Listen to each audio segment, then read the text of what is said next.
Let's take a journey into the past. Let's travel back 200 million years to an era few have heard of today. It was a time when our planet was struck by a storm unparalleled in modern history. Imagine not just a season of prolonged downpours or even a century of relentless storms. No, this was rain that fell almost non-stop for 2 million years. This is not a screenwriter's fantasy or an ancient myth, but a real, documented chapter in the Earth's geological record. Scientists have named this event the Carnian Pluvial Event. It was a turning point at the end of the Triassic period, when volcanic fire and endless floods literally reshaped the face of the planet. This climate collapse triggered mass extinctions in both the oceans and on land, but it also cleared the stage for the emergence of new life forms. It was the rise of the dinosaurs. This wasn't just a period of abnormal weather. It was a global natural cataclysm that forced evolution onto a completely new path and paved the way for the era of new rulers of the Earth. But how could life survive in this watery hell? Which species managed to adapt to the perpetual dampness, and which sank into oblivion forever, washed away by the endless flood? And the most troubling question, could such a catastrophe happen again in the future? Today, we will delve into this flooded world where the skies wept for 2 million years without interruption, and survival itself became a daily feat.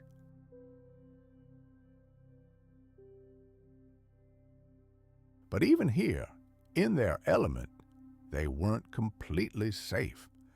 The constant downpours brought new threats. They brought predators, destroyed their usual shelters, and forced them into a constant struggle for survival. To survive, they had to develop sharper senses, lightning-fast reflexes, and new, more effective defenses. Predators, too, felt the breath of change. A hunter who yesterday stalked prey on the dry, grassy plains today discovered his hunting grounds submerged. To catch dinner, he had to learn to swim or wait for hours in ambush at the edge of murky, swollen rivers. The predator's muscles grew stronger, their teeth adapted to tearing the flesh of new, unfamiliar prey, and their eyes became sharper, able to detect the slightest movement in the gloom of the perpetual rain. Evolution spared no one. It demanded sacrifice, it conducted merciless experiments, and forced life to constantly reshape itself. Those species that failed to keep up with the changes disappeared forever, leaving their traces only in the fossil record. Those that endured the test paved the way for new horizons of existence. Plants faced equally severe challenges. Their roots, accustomed to solid, aerated soil, now found themselves in liquid mud, desperately starved of oxygen. Some species simply perished, unable to withstand these conditions, but others developed astonishing survival strategies.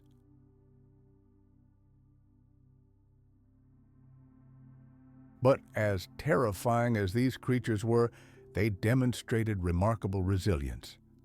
After a global catastrophe and millions of years of rain, Earth gave birth to new life forms that adapted to the new conditions with incredible speed. What was once a desert world was now a labyrinth of rivers and swamps, teeming with predators designed to thrive in this environment. Storms that seemed destined to destroy everything actually created the perfect conditions for this new nightmarish world to flourish. Here, in the shadows of flooded forests, the future of life on Earth was written in teeth and claw marks pressed into the swampy mud.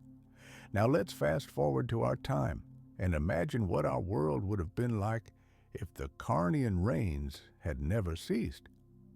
We're not talking about a season of storms or a couple of decades of floods. We're talking about millions of years of the sky relentlessly pouring torrents of water onto the earth. For those ancient creatures that adapted to this, life eventually found a way to exist. But for humanity, such a world would have been a death sentence. Our entire history, our entire civilization is built on a delicate balance of weather, determined by the rhythm of sun and rain, the alternation of dryness and moisture. The seasons, which allow us to grow crops, preserve food, and build durable homes, form the very foundation of our existence. If this balance were disrupted, our civilization would collapse almost instantly.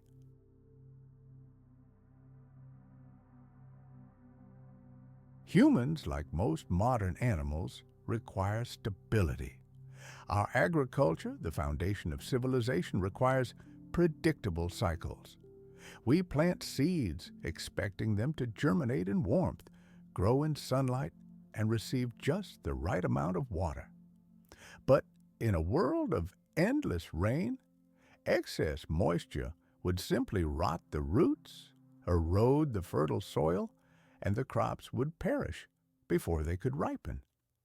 In a world like the Carnian, agriculture would be impossible. Any attempt to preserve food would have ended in failure. Constant dampness would have facilitated the rapid spread of mold, mildew, and rot. There would have been no dry grain storage facilities, no winter firewood reserves, no hay for livestock. Even the most basic survival strategies that humanity uses to this day would have been doomed to failure before they even had a chance to develop. Consider how we build shelters. Wood and stone can protect. Even the most primitive shelters might protect us from a storm, but only for a short time. Imagine a world where the rain never stopped. In such conditions, a hut made of branches or a grass hut would simply not withstand the colossal weight of the water and would inevitably collapse, burying their occupants. Trying to start a fire to keep warm, cook food, or ward off nocturnal predators would be utterly hopeless, akin to trying to light a match in the eye of a hurricane.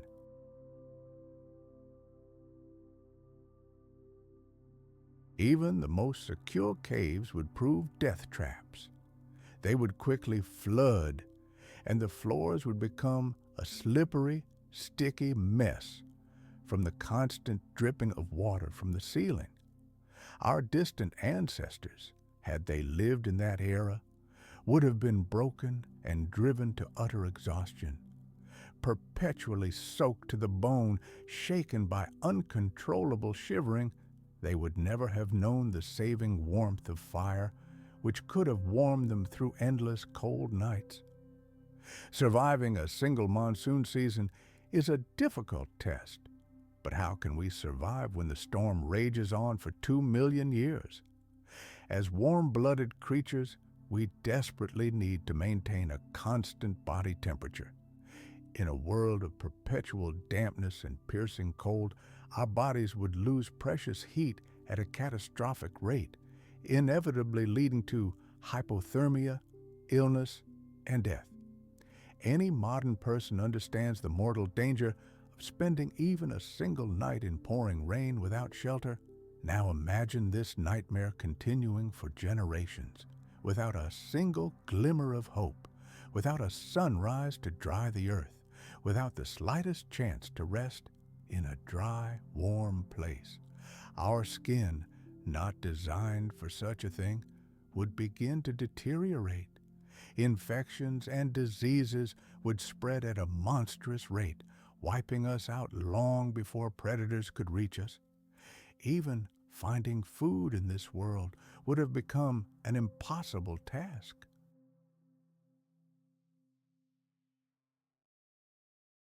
The animals that thrived in the Carnian period were perfectly adapted to life in swampy areas, among rivers, and impenetrable flooded jungles.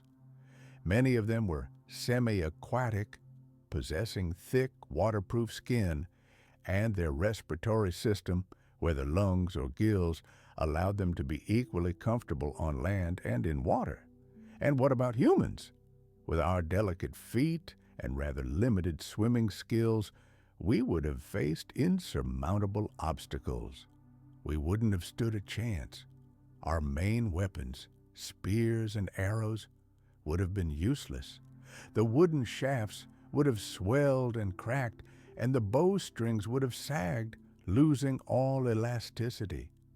Stone tools, our heritage and main means of survival, would be irretrievably lost in the thick mud or dulled by the constant exposure to water. But the predators of that era felt right at home. An army of phytosaurs, Phytosauria, giant crocodile-like reptiles, waited in the murky waters. These enormous, merciless amphibians hid in countless ponds that covered the forest floor. The endless rain created a veritable paradise on Earth for them. But for us, this paradise would have been hell. We would have been doomed to a swift and painful extinction. The thought chills the blood, like an ancient nightmare piercing through millions of years.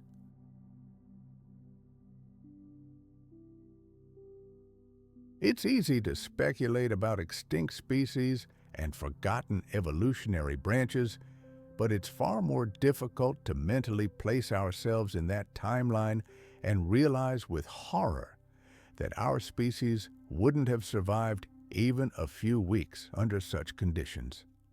Now, let's transport yourself there, feel it for yourself. You walk barefoot across a land that has become a solid mess of mud and water. Every step is a struggle. Every night, the sky is rent by blinding flashes of lightning, and the rumble of thunder is not just heard, it's felt throughout your body, drowning out even the sound of screams.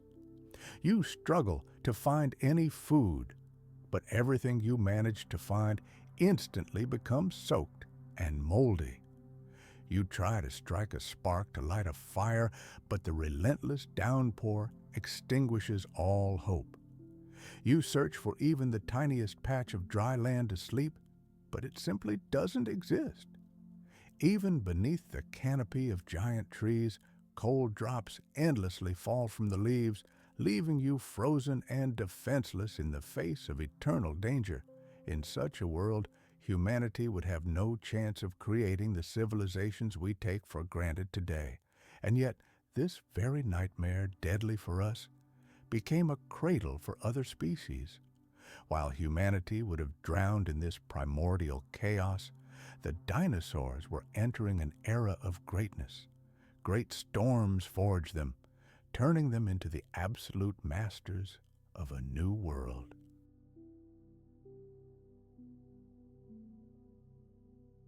The very conditions that would have been our death sentence proved to be the foundation for their future prosperity.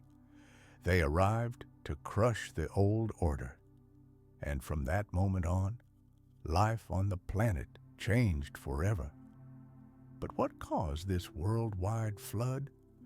Far beyond the furious storms and endless downpours, the true culprits of this watery apocalypse lurked.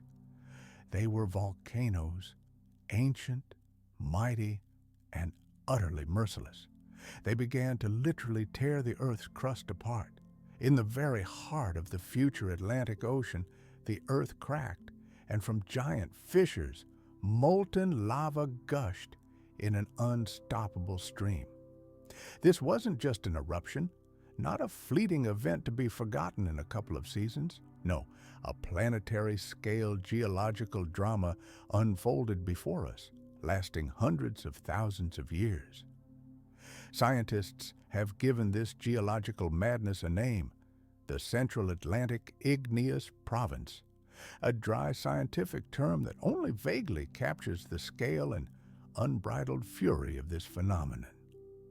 Just imagine rivers of molten rock stretching for thousands of kilometers, engulfing entire continents. Their fiery glow turned nights into an eerie semblance of day. The earth convulsed, mountains cracked and crumbled to dust. It seemed as if the very shell of the planet could not withstand the strain and burst. With each new explosion, not only the earth, but the very air itself changed.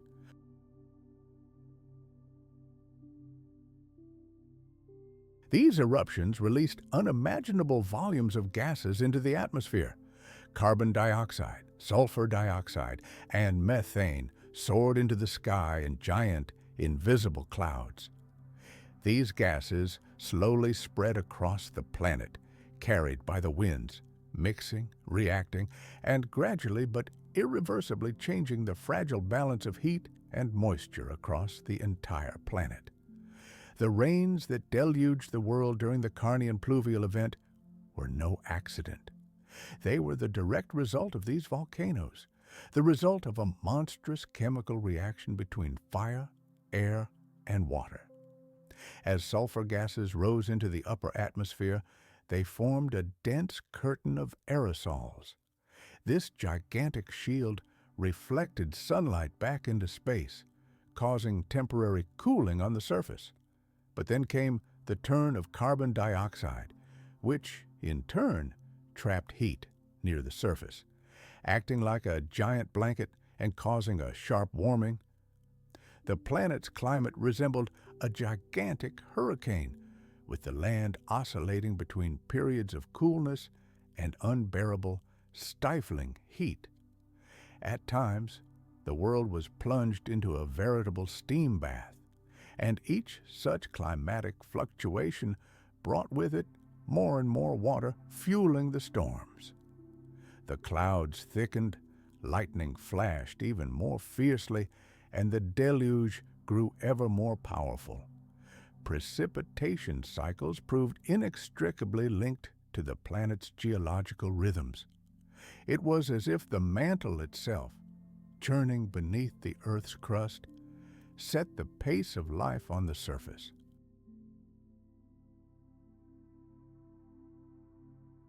All living things, desperately struggling for survival, found themselves caught in this complex, deadly dance. Whenever a gas release occurred, forests expanded and swamps grew deeper and wider. When the composition of the atmosphere shifted again, floods engulfed entire valleys and reshaped riverbeds. Entire ecosystems were caught in these endless fluctuations like puppets on strings, obeying the invisible hand of the Earth's deep forces. The thunderstorms raging overhead were terrifying, but the truth was even more terrifying. They were merely echoes, a superficial manifestation of the chaos seething deep below. Imagine the scene of one of these volcanic eruptions. The horizon glows red with fiery fountains of lava. Ash, like black snow, falls from the sky, covering the earth in a thick layer, clogging rivers and lakes. Animals flee in panic, feeling the ground tremble beneath their feet. But above all this chaos, the sky is already seething. Rising currents of hot air feed thunderclouds that will later pour down upon the earth in incessant rain. The connection between earth and sky becomes frighteningly obvious.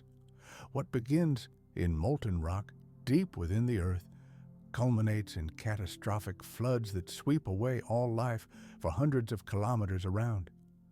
The scale of these events is almost impossible to comprehend. Even the most powerful volcanic eruptions witnessed by modern man seem mere child's play compared to this spectacle.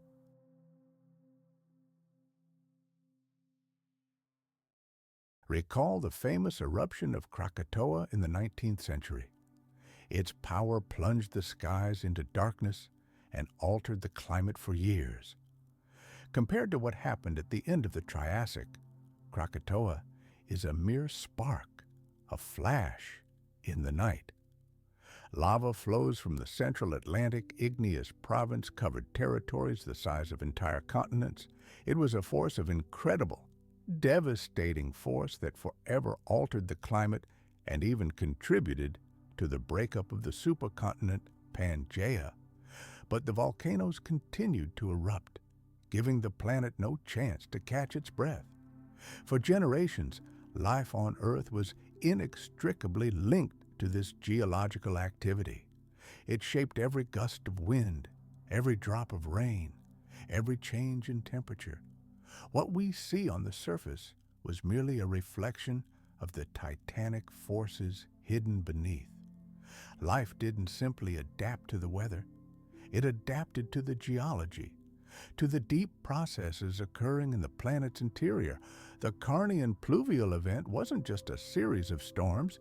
It was a grand symphony conducted by volcanoes. Each new eruption added its own menacing note to this music. Each pulse of gas altered the melody, creating a monstrous chorus of water, thunder, and lightning that inundated the world for millions of years.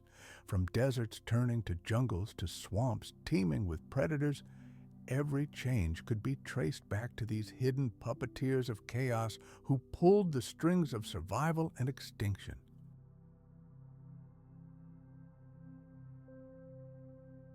When we hear stories of rainfall that lasted millions of years, we can only vaguely imagine the true scale and consequences of these monumental processes. 2 million years without interruption?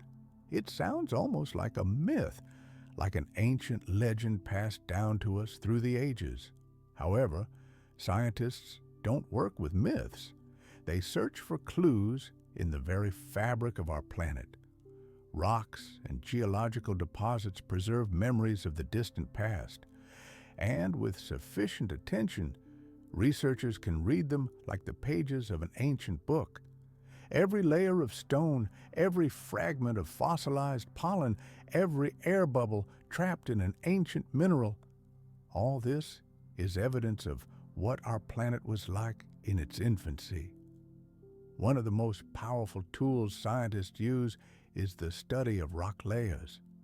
Imagine that the Earth's crust itself is a gigantic stone chronicle, with each layer of rock a separate page. And if you mentally flip through these pages, you can read the history of our planet. During the so-called Carnian Pluvial Event, or the Great Flood, the chemical composition of these stone pages changed beyond recognition. Geologists studying them find clear shifts in the minerals, traces of aggressive chemical weathering, which is only possible under one circumstance: when the heavens opened up and rains continued for months, even years. Iron-rich rocks are particularly telling.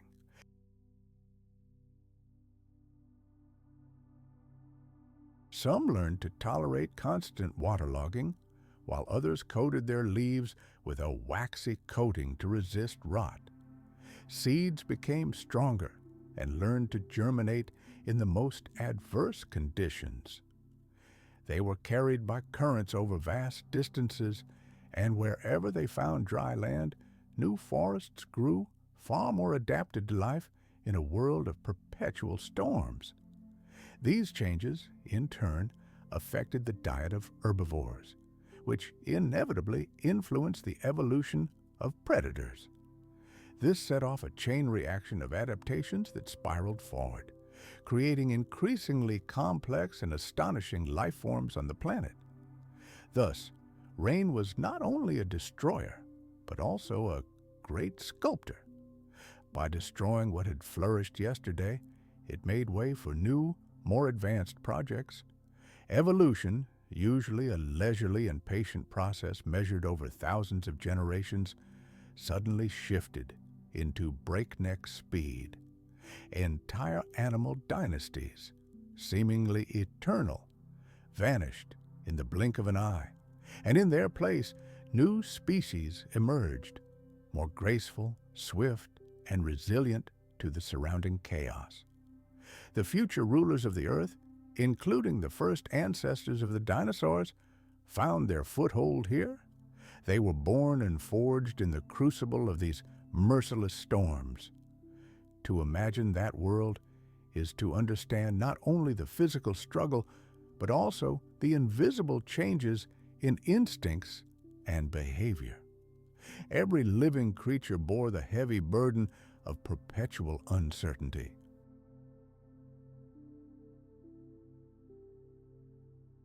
Under conditions of constant extreme humidity, they oxidize and acquire a rich red hue, forming entire crimson layers. This geological picture paints a landscape of a world drowning in water, but rocks alone, no matter how eloquent, tell only half the story. To prove that this rain apocalypse was not just a local anomaly but a planetary event, scientists turned to silent witnesses from the microworld. Fossilized pollen and spores are preserved in ancient deposits of mud and clay, like a natural archive. They are the key to understanding the vegetation that covered the earth in those distant times. Some plants can only survive in arid conditions, while others, conversely, thrive in swampy, wet environments. And when researchers began analyzing samples from Carnian deposits, they discovered something astonishing: a veritable explosion of fern spores.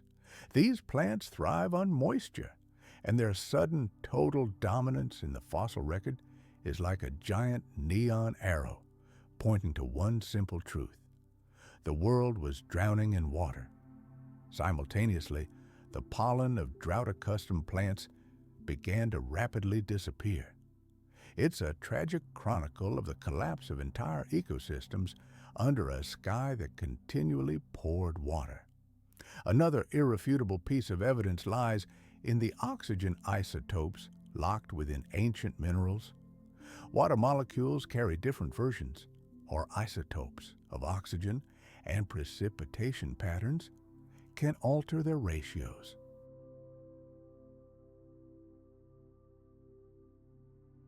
By analyzing this balance in carbonate rocks, scientists can literally reconstruct ancient climate cycles. The Carnian strata exhibit a distinct, repetitive rhythm, almost like a drumbeat, suggesting alternating periods of incredibly intense rainfall and short dry periods. These pauses, triggered by gigantic volcanic gas emissions, left their unique imprint on the rock, allowing today's researchers to map storms that raged hundreds of millions of years ago. But the search for clues isn't limited to rocks and microscopic pollen. Fossilized bones of ancient animals also hold invaluable information about the climate of that era. Animals perfectly adapted to arid wastelands virtually disappear from the fossil record, their finds becoming extremely rare. At the same time, a population explosion occurs among amphibians, creatures that rely on water for reproduction. Their numbers increase dramatically, fitting perfectly into the picture of a world transformed into one giant swamp. Even details such as cracks in dried mud or ripple marks on the bottoms of ancient rivers help piece together the puzzle. During dry periods, clay dries and cracks, forming a characteristic web of patterns. However, in the rocks of the Carnian period, these traces of drought are almost completely absent. Instead, we see smooth, wavy reliefs, evidence of a never-ending flow of water. By piecing together all this evidence, paleontologists are like detectives solving the oldest mystery in history.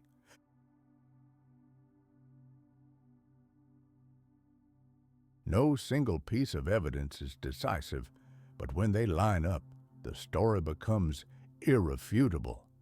It's as if the Earth itself is telling us about its turbulent youth, layer by layer, fossil by fossil. Traces of this global flood are found on every continent, from Europe to China, from North America to South America. In rocks of the same age, scientists find absolutely identical signals. This global distribution serves as ironclad proof that this was not a regional hurricane, but a planetary cataclysm that upended the entire world order. Modern technology has transformed this paleontological investigation into the realm of science fiction. In laboratories, samples thinner than a human hair are scanned, revealing chemical changes that are invisible to the naked eye. Using high-resolution images, scientists can discern the smallest spores that once hovered in the air above Triassic forests. Using this data, powerful computers reconstruct maps of ancient sediments, revealing which regions were completely inundated by monsoons and which were perhaps less affected. Thus, the Carnian massacre is no longer just a theory, but a detailed reconstruction of the past based on thousands of fragments of evidence. When we imagine scientists hunched over microscopes or chipping away at rock in a field, they seem infinitely removed from the stormy skies and torrential rains of the ancient world. But it is their painstaking work that builds a bridge between us and that lost era.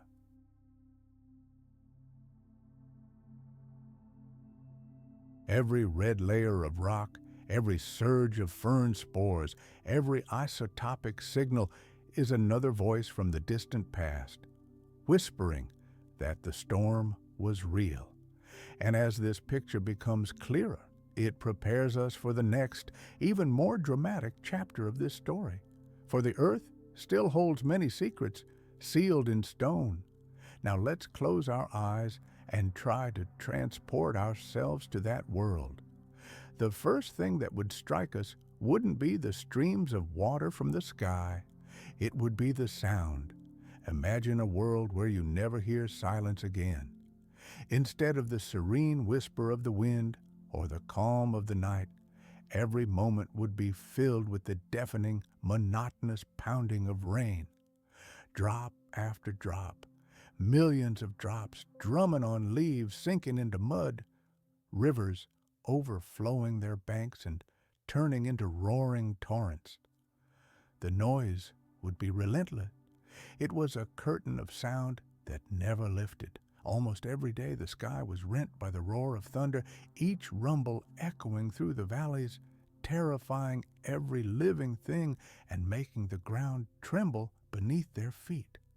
Lightning flashed with such frequency that the horizon must have resembled an artillery battlefield. Their flashes snatched the soaking forests from the darkness, bathing them in a ghostly, deathly light. This wasn't just bad weather, it was the orchestra of an endless storm, a soundtrack that made the entire planet seem restless and possessed.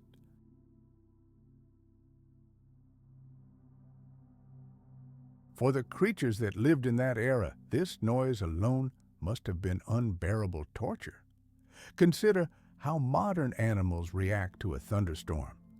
Dogs hide under the bed, birds fall silent, flocks huddle together in nervous anticipation. Now imagine this feeling of anxiety stretching out not for hours or days, but for years, for entire generations, without a single glimmer of hope for relief. Every moment of their existence was permeated with fear. For the amphibians that inhabited the swamps, the constant roar of the water might initially have seemed a familiar environment, but even they would have felt the full horror of the elements as tranquil pools turned into raging torrents, and the swamps began to engulf entire landscapes. Larger reptiles would have desperately struggled to survive the constant flooding. Animals living on the plains were forced to hunt and defend their territory while the skies thundered incessantly above them. Every battle, every encounter with an enemy became doubly dangerous and unpredictable under these conditions.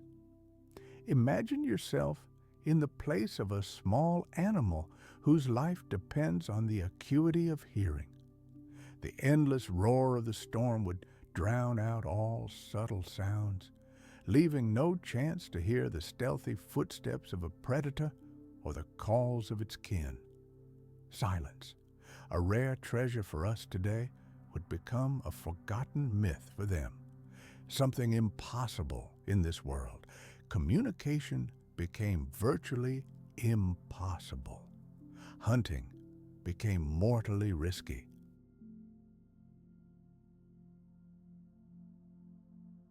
Even simple rest became an unaffordable luxury. Sleep in such conditions would be restless and shallow. With every clap of thunder, bodies would shudder in panic. The tension accumulated over generations weighed on every living creature trying to survive.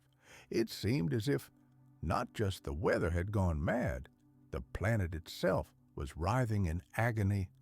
Every thunderstorm brought not only rain, but also vibrations that shook the earth. Rivers carved new deep canyons, transforming into murky torrents that swept away everything in their path. Hillsides transformed into gigantic landslides, and forests groaned under the weight of the water. Coastlines constantly shifted under the furious pounding of storm waves. Traveling through this world felt like treading on the body of a living, angry creature. Each storm was like the beating of its heart. Each torrent was like a pulse of unbridled energy, reminding all life who was truly in charge here. And this isn't just a poetic metaphor. Geological evidence fully supports this picture of total chaos. During this period, massive erosional processes occurred, as evidenced by the thick layers of sedimentary rock that formed at an incredible rate.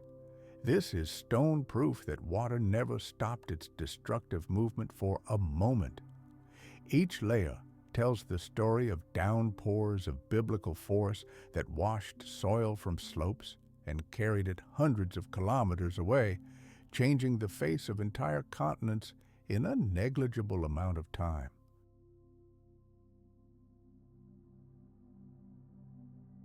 For the animals living at that time, these changes would have been instantaneous and catastrophic. Their home, their habitat, could disappear literally overnight.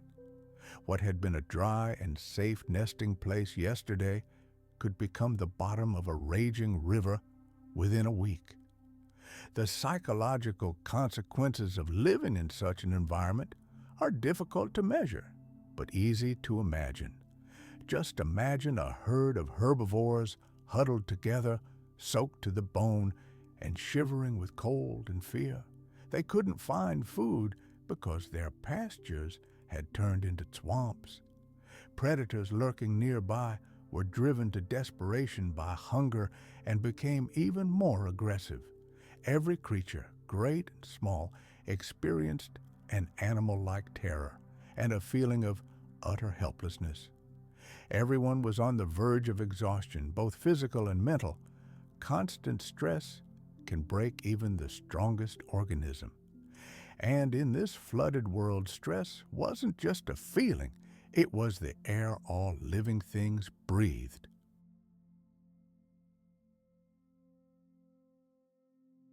Mothers protecting their young had to learn to do so in flooded burrows. Hunters had to master a new art of patience. Patience required not in the dry savanna, but in the murky waters of a flooded swamp. Perhaps even communication changed, as cries and calls became a desperate attempt to break through the endless thunder of the rain. The elements changed more than just bodies. They reshaped habits, rewired instincts, and altered the very strategies of survival. The slow pace of evolution is often depicted as the gentle flow of a river, but in that era of tempests, it was a true storm, fierce, swift, and inexorable. Each generation was subjected to a sieve of selection, and each succeeding one inherited a world that had become slightly different, slightly harsher, and more demanding. Those who survived no longer resembled their ancestors. Step by step, change by change, the living fabric of the planet wove itself into patterns that had never existed before. And so, amid endless downpours, amid thunder that seemed to last forever, the foundations of a new world were laid. Creatures didn't simply survive, they transformed. They became more resilient, more cunning, more powerful. They pushed the boundaries of what was possible for their bodies and their minds. The age of storms changed everything.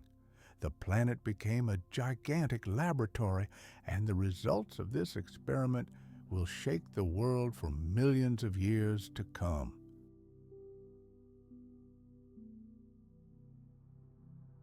Rivers have always been the lifeblood of landscapes, but during the endless rains that followed the Carnian Pluvial Event, they transformed into something far more powerful. Imagine streams that once flowed peacefully through forests suddenly swelled to raging torrents. Their banks couldn't withstand the force, and the turbid waters swept away everything in their path. Valleys that had been a tranquil home for a multitude of animals and plants were transformed beyond recognition in a matter of days, as the rivers carved out new, much wider, and more destructive channels. Entire regions disappeared beneath the waves, and in these seething torrents, life faced a cruel paradox. For some, these rivers became a cradle. For others, a death trap. The rivers became life-giving arteries carrying seeds, nutrients, and new chances for prosperity. But for others, these same waters brought suffocation, death, and oblivion. This dual nature of the river was inevitable. On the one hand, each flood brought with it fertile silt, fertilizing the soil for new vegetation.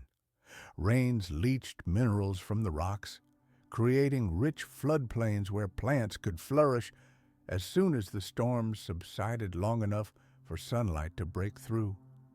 Seeds were carried far from their birthplaces, floating along the swollen rivers until they found a new patch of land where they could take root.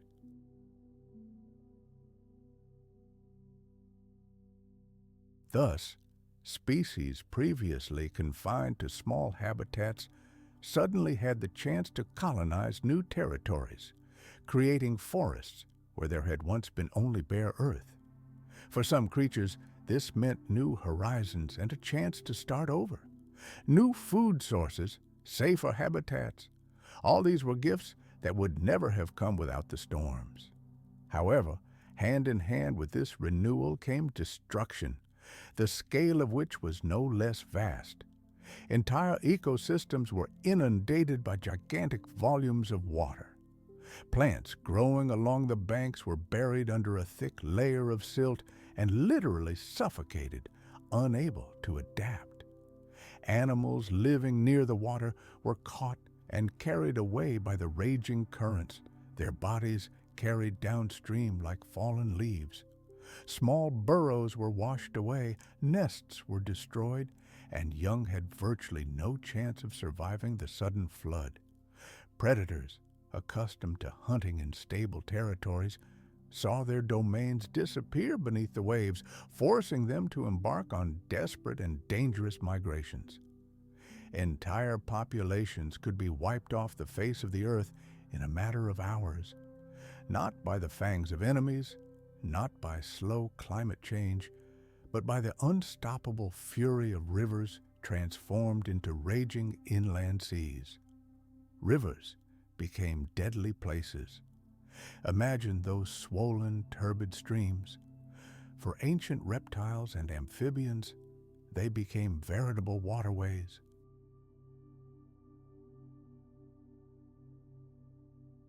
They traveled enormous distances along these turbulent arteries, bringing threats to regions that had previously lived in isolation. Creatures whose ancestors had seen no strangers for centuries suddenly found themselves face to face with new, unfamiliar competitors. Rivers didn't just bring life. They became the catalyst for brutal conflict. Every patch of forest growing on the fresh mud near the banks instantly became a battlefield, an arena where incredible opportunities and deadly dangers collided. What psychological pressure did this exert on the planet's ancient inhabitants? We can only guess. But stone and fossils speak louder than words. Their evidence is sufficient to reconstruct a picture of that chaotic time. Here were huge herds of herbivores, forced to risk their lives to cross the river. They instinctively understood that the raging waters could sweep away the weakest, the old and the young. And on the banks, in the shadows of the thickets, predators lurked.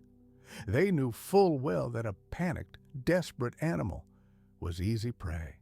And so, every river crossing turned into a chilling scene of primal terror and a desperate struggle for survival.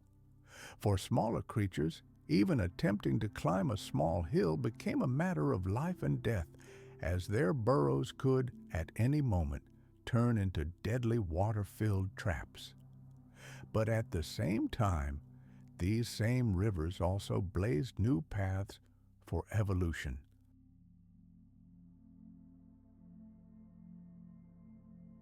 Where the currents became too fierce, they turned into impassable barriers, walls of water.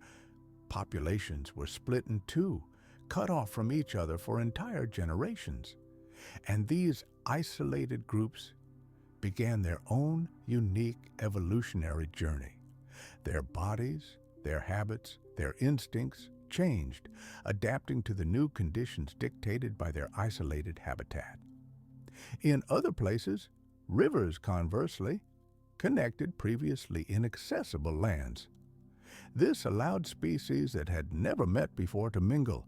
This constant dance of water, sometimes dividing, sometimes uniting, was like the ceaseless shuffling of a gigantic evolutionary deck, forcing life to rapidly change, adapting to the new climate.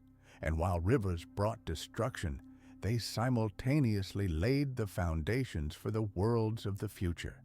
The tons of silt and clay they deposited on the plains transformed into incredibly rich soils. These soils would nourish the great forests of this era for centuries to come. The channels they carved through the landscape became an integral part of geography, determining migration routes for entire ecosystems for millions of years to come. In this sense, rivers were not simply a force of destruction, but also great creators. They were both destroyers and creators. This became an eternal reminder that nature knows no categories of good and evil. It blends them in one powerful, unstoppable flow. Storms and floods continued, and living beings had to come to terms with this paradox.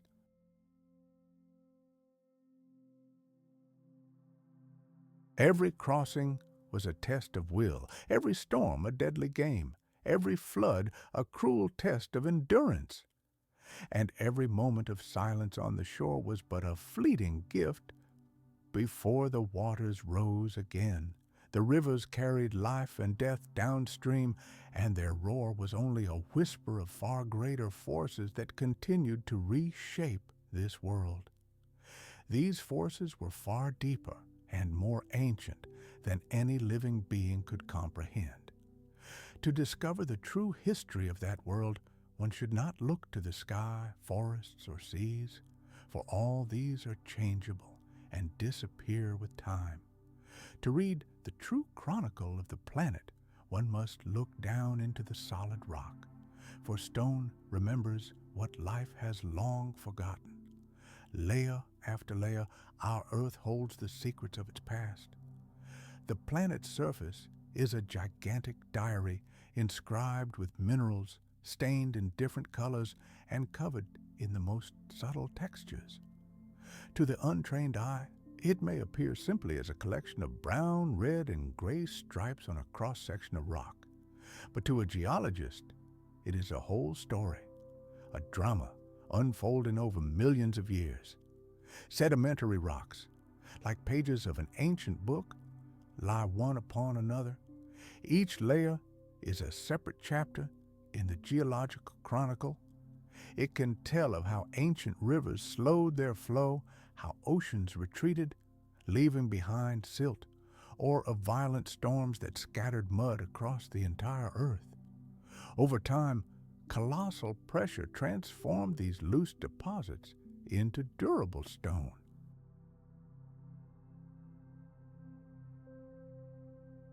When these creatures died, their remains sank to the bottom, becoming part of the future stone, forming new layers. Their shells retain the chemical imprint of that ancient water, which, once on the seafloor, became forever frozen in the limestone. Today, scientists are drilling into these ancient rocks and analyzing the ratios of various isotopes. They are discovering patterns that change depending on the amount of precipitation. It seems as if each mineral crystal retains the memory of storms that raged over the sea millions of years ago. Iron also tells its own story. During wet periods, it oxidized more quickly in the soil, leaving characteristic rusty red stains on the rock surface. In drier conditions, the hues become paler because oxidation occurred more slowly. These subtle changes in color, which a casual observer might not notice, allow scientists to create a detailed map of climate fluctuations that have occurred over millions of years. There are other fossils too, not giant bones or tree trunks, but tiny pollen grains and spores. These unique finds help us understand how Earth's plant life has changed over the centuries. Microscopic remains, buried in mud that has turned to stone over time, provide invaluable information about the dominant plant species in each era. Microscopic examination reveals a sharp increase in the number of fern spores in the wettest layers, a clear sign of dense, humid forests that thrived under the endless rain.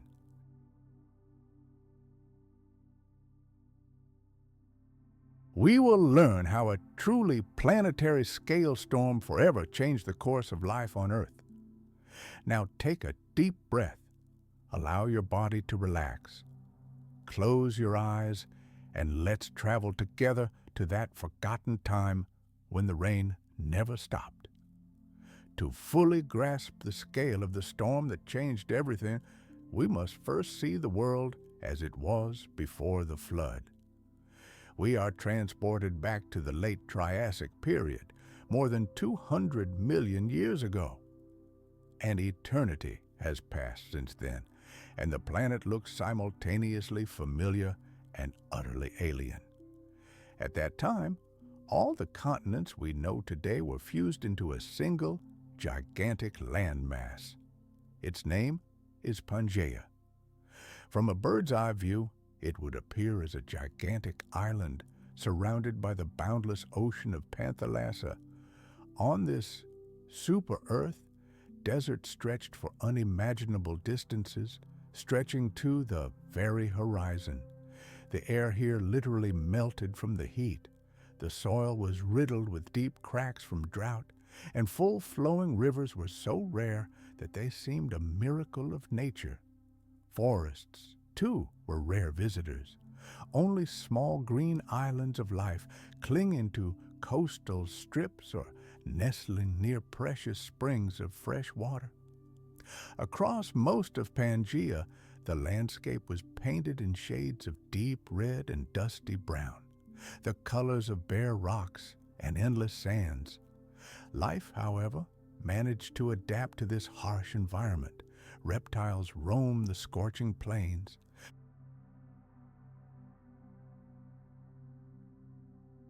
When the climate temporarily dries, pollen from seed plants begins to predominate in the rock, replacing fern spores, clearly demonstrating how vegetation changed in response to the weather.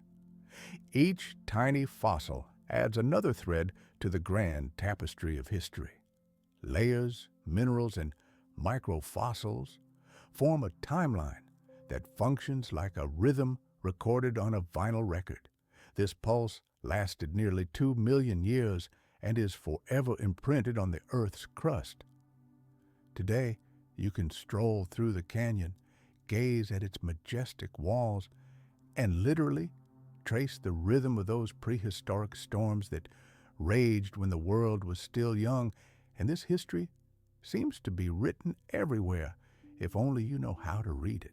Mountains, cliffs, and even rock samples recovered from the ocean floor whisper the same tale. The rain was not a local phenomenon. It was a global event, touching every corner of the planet, and the rocks are the only witnesses to those times, silent but unwavering guardians of the memory of the water that fell from the skies so long ago. When scientists kneel before these stone walls, clutching notebooks and gently tapping the surface with a geological hammer, they're not simply studying minerals. They're listening to the echoes of the storms that shook the planet. They're hearing the voice of an earth in turmoil, speaking in the ancient language of stone. And finally, after millions of years, the skies began to clear. It wasn't a sudden lull, but a long, uncertain shift.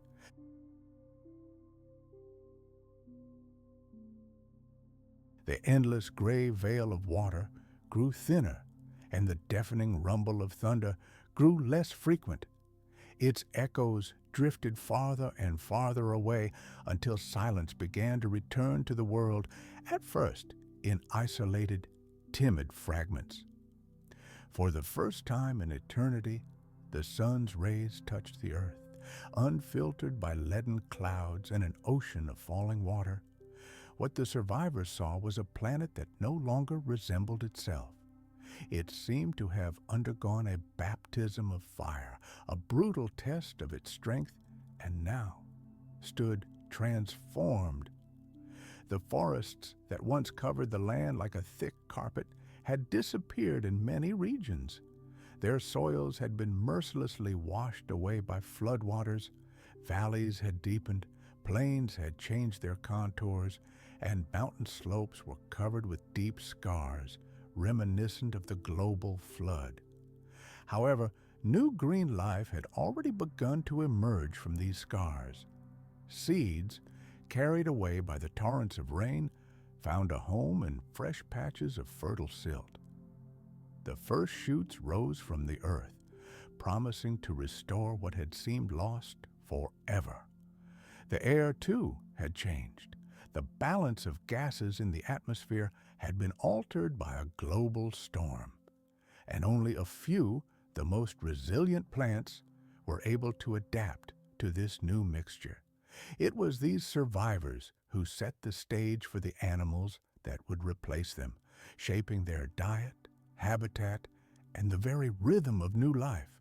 A world washed clean, landscapes rewritten.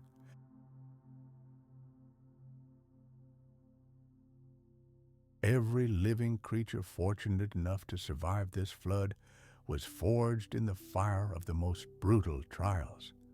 Many of the giant reptiles that once ruled these swamps vanished without a trace, unable to withstand the inexorable onslaught of the watery elements.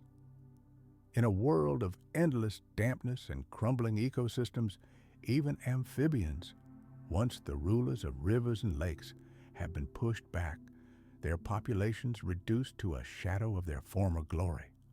In the resulting void, those who had adapted emerged. New reptiles, lighter, swifter, and more efficient, began greedily seizing the vacated ecological niches. Their reign began mercilessly. Yes, they destroyed the old established order, but from its ruins they created new opportunities the planet had never known. It was at this turning point that dinosaurs, still modest in size and far from the colossi that await us in the future, began their rise to the top. They weren't yet the monstrous predators and colossal herbivores that would become the hallmark of the late Jurassic period. At this stage, they were agile creatures, moving swiftly on two legs, with bodies designed for speed and conservation of precious energy. They proved ideally suited to survival in a world that, though unstable, was slowly finding a new equilibrium. While the more lumbering giants declined, these new lizards seized every opportunity to grow and expand.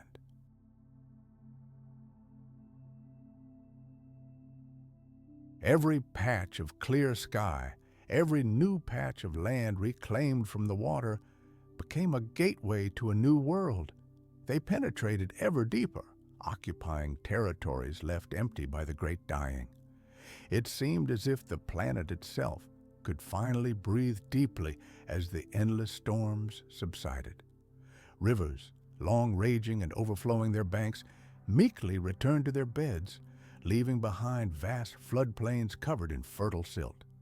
Lakes, swollen by incessant rainfall, began to calm, and new species of fish and other aquatic creatures emerged in their clear waters, filling the ringing silence left by the vanished species.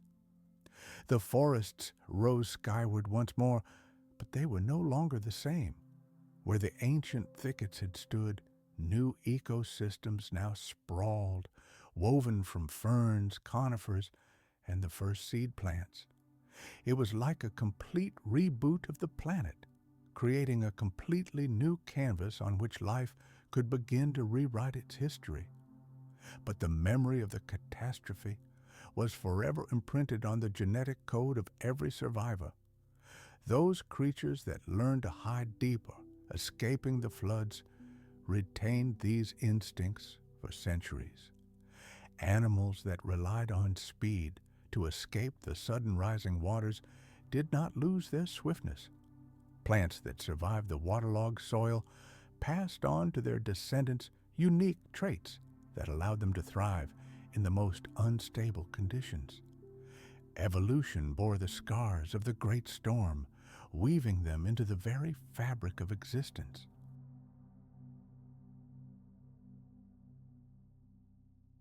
The consequences were predictable.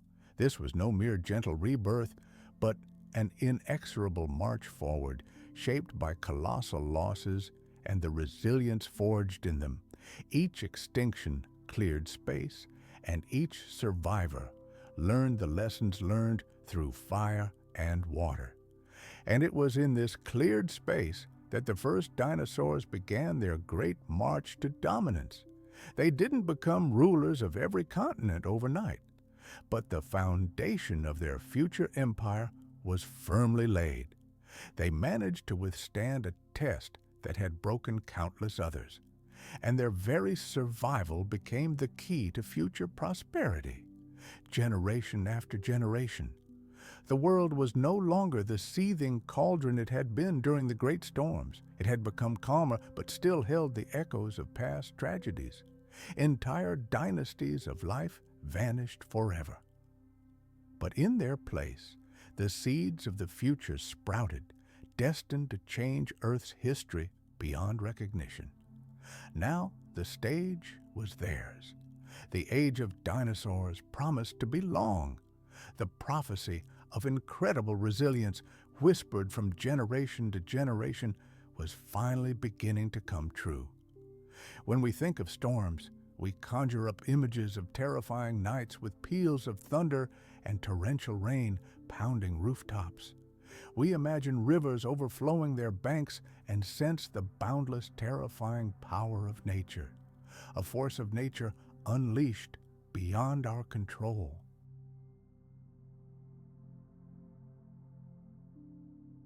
Yet even the most devastating modern hurricanes seem like fleeting vagaries of the weather, compared to the storm that erupted during the Carnian Pluvial Event.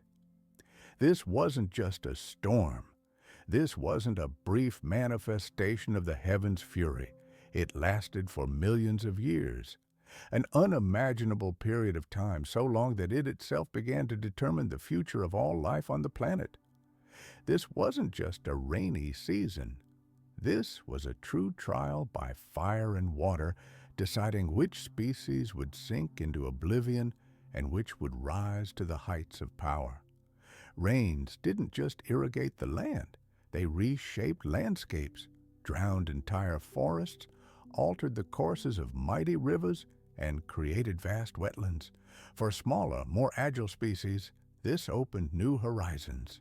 Freshwater pools and streams teemed with food. But for the giants, whose existence depended on stable, dry soil, this was a death sentence. The relentless waters pulled the rug out from under their feet, and many of those who had once confidently strode the planet were swept away from the path of evolution. The extinction opened the door, and in its wake, a global reshuffle of forces changed the entire order of life. What distinguished this storm from all others in Earth's long history was its timing.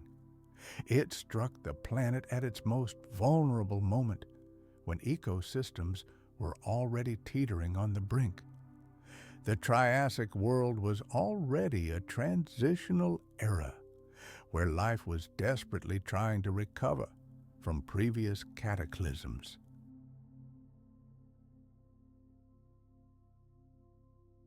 And then came the endless rains, destroying the fragile order that had barely been established. The Great Flood didn't simply wipe out species, it cleared the way for a new beginning. In this sudden void, something new was born. Creatures found room to grow, adapt, and conquer territories previously occupied by other, weaker species. This is how dinosaurs began their journey to absolute dominance. Not by chance, but thanks to a massive natural cataclysm that provided them with the perfect opportunity to flourish. Before this rainy era, dinosaurs were just one of many animal groups. They faced formidable competition from giant amphibians, primitive reptiles, and other amazing creatures that had ruled the earth for millions of years. These creatures were strong and successful. They had withstood previous challenges with flying colors and seemed invincible. However, when the skies opened and refused to close, their ability to survive was shattered. The wetlands ceased to be a home, and entire evolutionary lines were cut short. But dinosaurs, thanks to their lightweight build, superior lungs, and astonishing adaptability, saw opportunity where others saw only doom. What began as a desperate struggle for survival became the first step toward total dominance. If not for these natural cataclysms, dinosaurs might never have achieved such greatness. History might have taken a completely different course.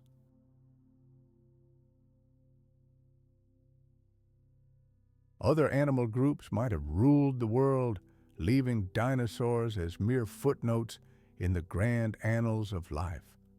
Had dinosaurs not dominated the planet for over 160 million years, mammals might never have had the chance to evolve in their shadow, patiently biding their time. And had mammals not assumed a dominant position after the dinosaurs' extinction, humanity itself might never have emerged. We owe our existence not only to a random asteroid strike or an evolutionary quirk, but also to ancient storms that raged long before the human eye existed to observe them. Scientists studying rocks today view this moment as one of the most important turning points in Earth's history. Geological deposits tell us of a dramatic climate shift, of rain that fell year after year, century after century, until the planet found a new fragile equilibrium. Layers of minerals, like chemical fingerprints, preserve the history of these changes. Each layer whispers of destruction and rebirth. These geological scars are not simply the traces of ordinary storms. They are signs of a world rewritten by the power of water. The Carnian Pluvial was more than just a storm. It was a force that pushed evolution in an entirely new direction. Dinosaurs were not destined to rule the world. They were the chosen ones, chosen by circumstances and a storm that mercilessly cleared the stage for them. And as a consequence, it paved the way for our own existence.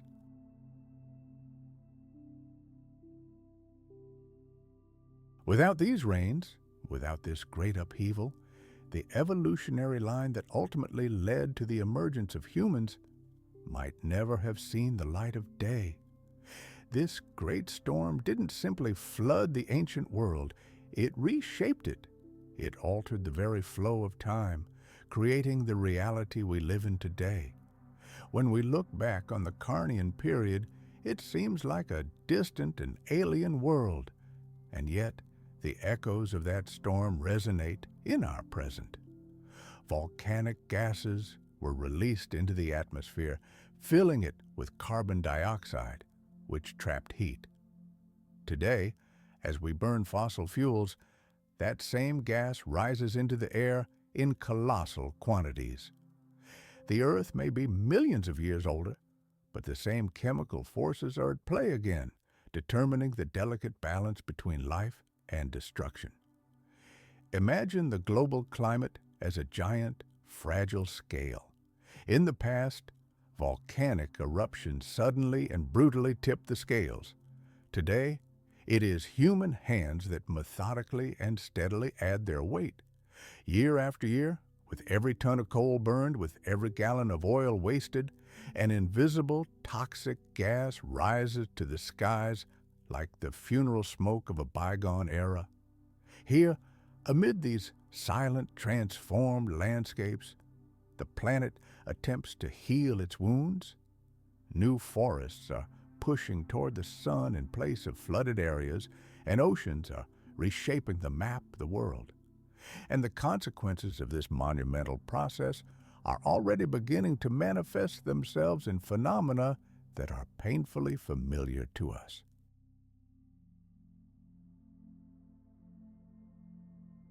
Millions of years ago, the Carnian rains ravaged the earth, a relentless, endless deluge that lasted for an eternity. Today, we see only a faint echo of that catastrophe, but it's growing louder. Storms are intensifying, hurricanes are gaining unprecedented power, and torrential rains are turning city streets into raging rivers. The fiery breath of anomalous heat is incinerating entire regions that only yesterday were considered oases of safety. And while our storms haven't yet reached their peak, they serve as a dire reminder, a reminder of how even seemingly minor changes in the chemical composition of the atmosphere can trigger a chain reaction of catastrophes that will forever alter both landscapes and life itself. It's easy to imagine the day when a tipping point will occur, from which there will be no turning back.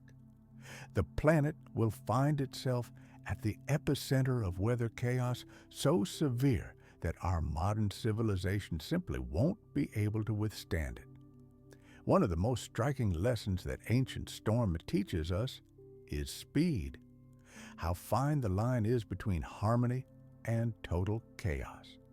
Before the Carnian rains, the planet's ecosystems thrived in a stable and predictable climate. But in a single geological instant, the skies opened, the world plunged into darkness, sea levels rose, and every branch of the tree of life was threatened with destruction. A great transformation followed, but the road to it was paved with the bones of extinct species.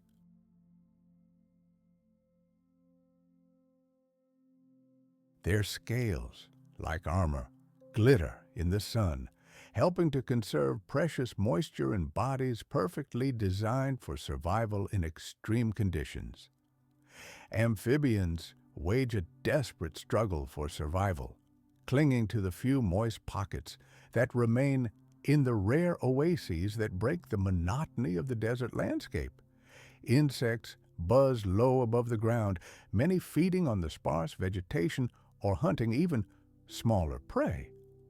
At first glance, it's a realm of peace and harmony, but behind this outward silence lies a fragile, glass-like system of equilibrium. Predator and prey are linked by an unbreakable chain, maintaining a delicate balance in this harsh ecosystem. The planet seemed stable, its climate completely predictable. But this stability was only an illusion. For millions of years, local ecosystems adapted perfectly to climate cycles, where hot summers alternated with cool winters. Drastic, unexpected changes were extremely rare. It was a world where every species occupied its niche. Giant reptiles, such as early relatives of crocodiles, ruled the land, while smaller, more agile creatures were forced to hide in their shadows. Yes, dinosaurs once walked this earth, but they weren't the giants we know from movies. Back then, they were humble, often small creatures, forced to hide from their larger, more successful rivals. Let's imagine ourselves there, in the middle of one of these endless deserts.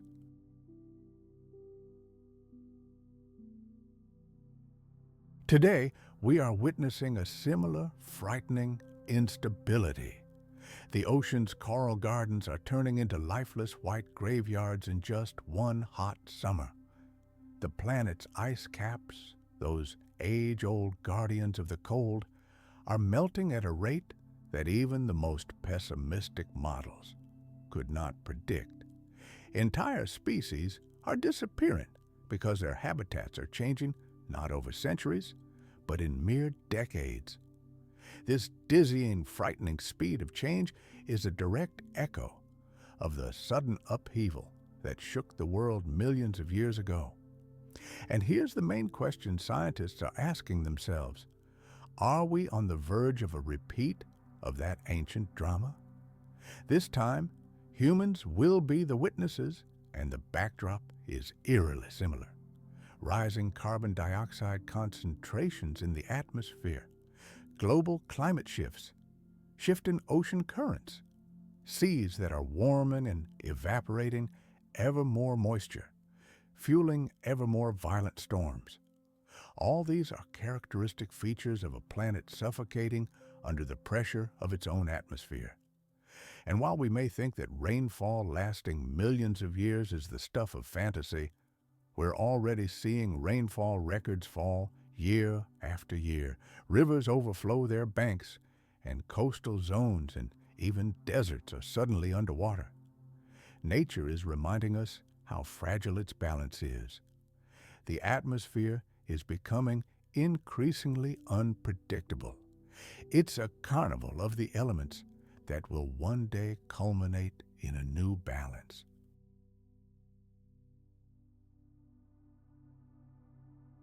But before that happens, it will completely rewrite the laws of evolution.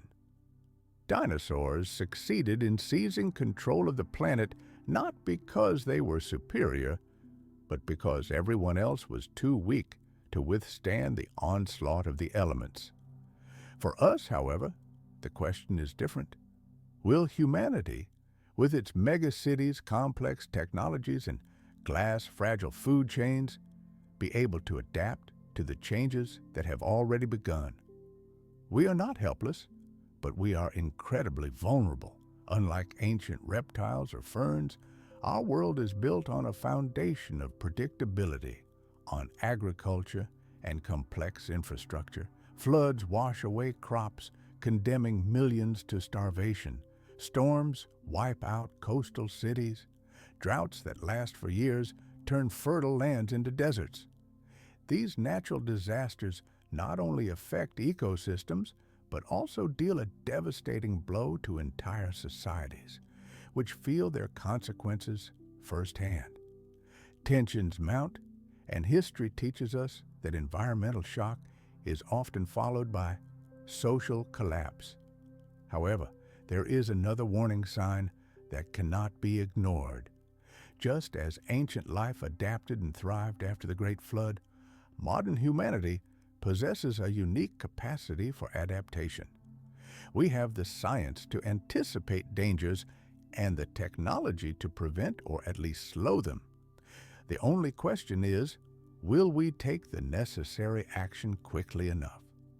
Or will we repeat history, waiting until storm clouds gather directly overhead before heeding the signs?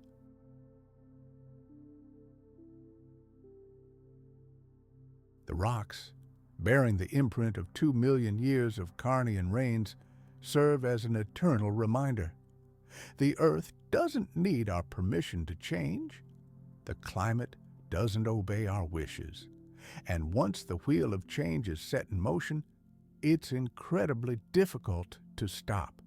Every current storm that rages longer than forecasters predicted, every drought that turns green fields to lifeless dust, all are but faint echoes of a story long ago carved in stone. The past is not just a collection of facts, it is a prophecy, and it proclaims, when the skies become restless, the world beneath them will never be the same. When the rains finally stopped millions of years later, the Earth was unrecognizable. Entire ecosystems were wiped off the face of the planet. Countless species perished, swept away by the relentless torrents of water. They left behind gaping holes in the food chain and dead, silent forests where life had once teemed. But not all was lost. A few species managed to survive. They found ways to adapt, to bend under the blows of the elements, but not break. Their story is one of the greatest lessons in survival. Adaptability is the thread that stitches together the fabric of life amidst all-consuming chaos. Imagine tiny reptiles crawling across the damp forest floor. They seemed too small and insignificant to attract the attention of the giant predators of the era. These creatures were neither the strongest nor the fastest.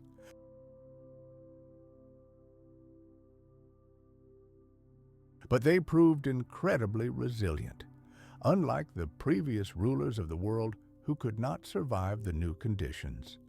Their small bodies required less food, their habits were flexible, and their survival strategies allowed them to thrive where others died. When storms turn the world upside down, the ability to change becomes a far more valuable asset than brute strength. Plants tell a similar story.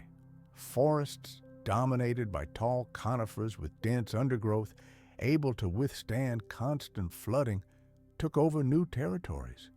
Their seeds were resilient, able to travel vast distances on water and germinate in unstable, eroded soil. Instead of waiting for ideal conditions, they learned to survive in a world far from perfect. Each new storm that washed away older plant species became a chance for them to thrive. These new plants took root firmly on the transformed earth, becoming the foundation for ecosystems that would one day support giants like the dinosaurs. This lesson has been repeated again and again throughout the history of life. Fish adapted to murky, oxygen-poor waters survived while others suffocated. Amphibians that learned to hide in deep burrows and wait out the fiercest floods survived while their larger, slower relatives perished. Even the insect world confirms this truth. Species with short life cycles and the ability to reproduce quickly adapt to changing conditions much more quickly than creatures whose lives are measured in long generations.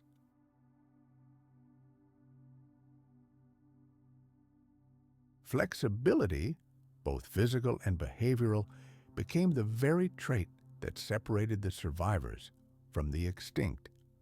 The Carnian storms were just one of many examples demonstrating how natural selection and adaptation allow life to cling to existence, even on the brink of total annihilation.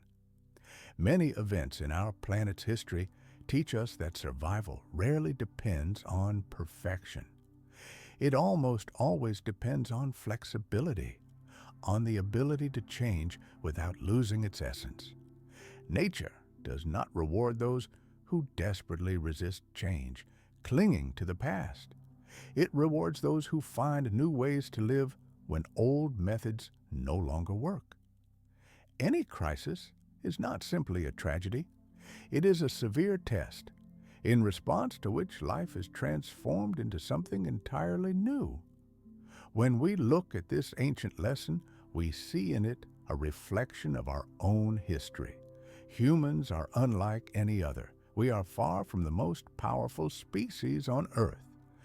We are vulnerable compared to predators like lions, tigers, and crocodiles. But it was our phenomenal ability to adapt that allowed us to survive and conquer the planet. Our ancestors learned to alter their diet when hunting was unsuccessful, build shelters in the harshest climates, and use fire when the icy cold threatened to wipe them off the face of the earth. We carry within us the same survival code that permeates our entire history, the same trait that helped tiny creatures survive endless storms. It is the ability to change when the world around us demands it.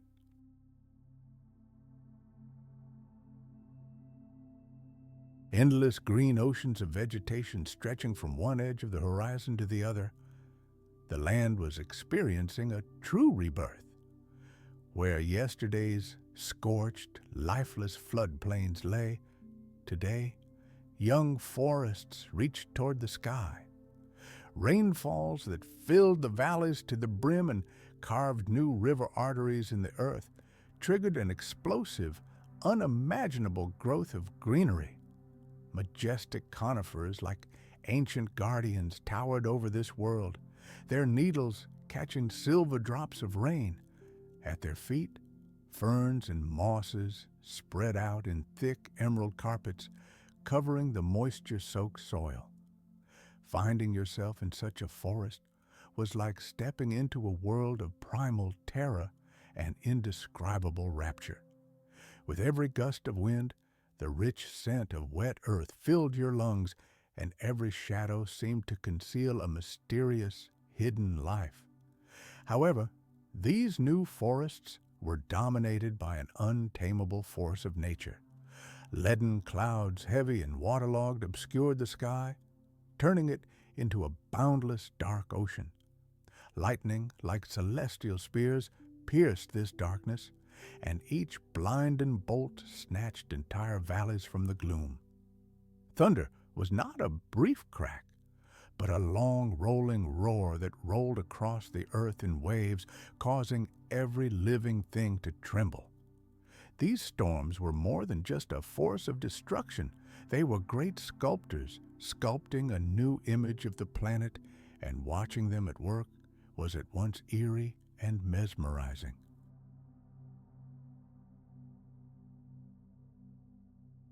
It seemed as if the earth itself were performing its wild, endless dance of creation and destruction. But life didn't simply cling to existence in this world. It found the most incredible and bizarre loopholes to not just survive, but thrive. The stagnant pools left behind by the receding floods were teeming with life. From them came the deafening chorus of amphibians, their voices echoing through the humid forests. Swarms of insects hung in the heavy, humid air, their wings shimmering in the light like scattered broken glass. In the rare moments when the sun broke through the clouds, nimble reptiles could be seen scrambling along the wet tree trunks, searching for prey among the moss, while new, full-flowing rivers, like silver veins cutting through the landscape, teemed with fish. It was living proof that life is always ready to take on any challenge and seize any opportunity presented by this changing world. The incredible diversity of forms and habits spoke of a resilience that went far beyond a simple instinct for self-preservation. It was as if life itself absorbed the chaos surrounding it and transformed it into energy for new growth. Each species occupied its own unique role in this new and completely unpredictable ecosystem. What might appear from our perspective as total destruction was, in fact, a great story of rebirth. Plants that had previously fought for centuries for every inch of land now found complete freedom in the moist, fertile soil.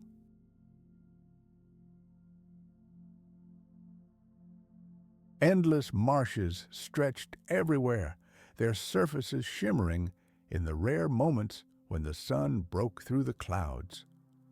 The waters of these marshes seemed alive with their constant movement. Each storm felled giant trees, but in doing so, it opened up new light-flooded clearings in the forest thicket, an arena for the growth of a new generation of plants. In this unexpected way, the continuity of the life cycle was ensured. Even when mighty rivers engulfed entire valleys, they left behind rich floodplains brimming with nutrients, ready to give rise to a new cycle of life.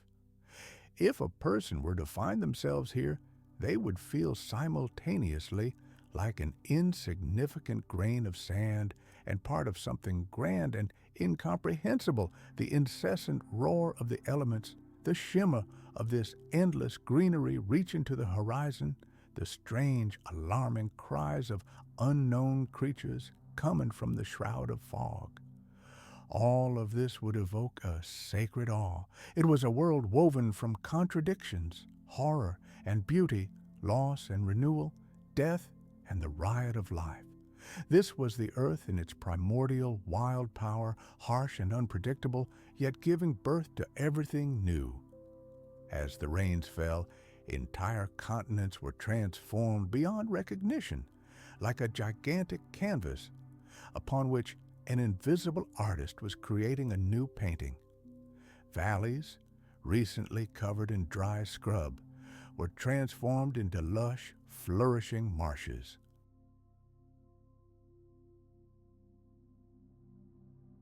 Hillsides, once bare and barren, were now clothed in a dense blanket of green. The very rhythm of the storms resembled the beating of a gigantic heart, breathing life into the land and rivers. A hint of danger hung in the air, yet despite this, living creatures not only learned to survive, they thrived, inhabiting every available corner of this transformed world. In those rare hours of calm, when the storm gave way to peace, when the sun's rays pierced the clouds and bathed the wet forests in golden light, the true scale of Earth's power was revealed. It was a planet not only of devastating force, but also of endless rebirth. The beauty that reigned amid this chaos was an integral part of it. It was born directly from it. It was in every drop of rain, in every lightning strike, in every leaf that reached for the light in the moisture-laden air. But there's something chilling in the realization that the vast majority of life that once walked, crawled, or swam across this planet has vanished forever. The storms that raged during the so-called Carnian Pluvial Event didn't just flood forests and reshape continents. They led to mass extinctions. Rivers overflowed their banks, literally wiping entire worlds off the face of the earth. Imagine walking through this world after the rains have finally subsided. But the silence that surrounds you is not the silence of peace. It is the deafening silence of gigantic graveyards, where complex ecosystems once teemed with life.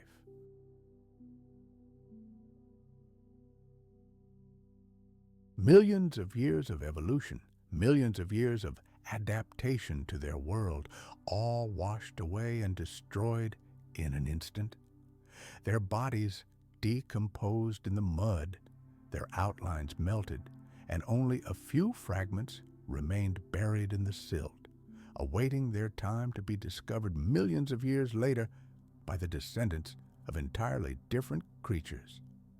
And today, when we paleontologists hold a fossil in our hands, we see more than just a stone. We see a ghostly imprint of a long-lost world. Each fossil is a whisper from the past, a tale of creatures that thrived in a climate that no longer exists.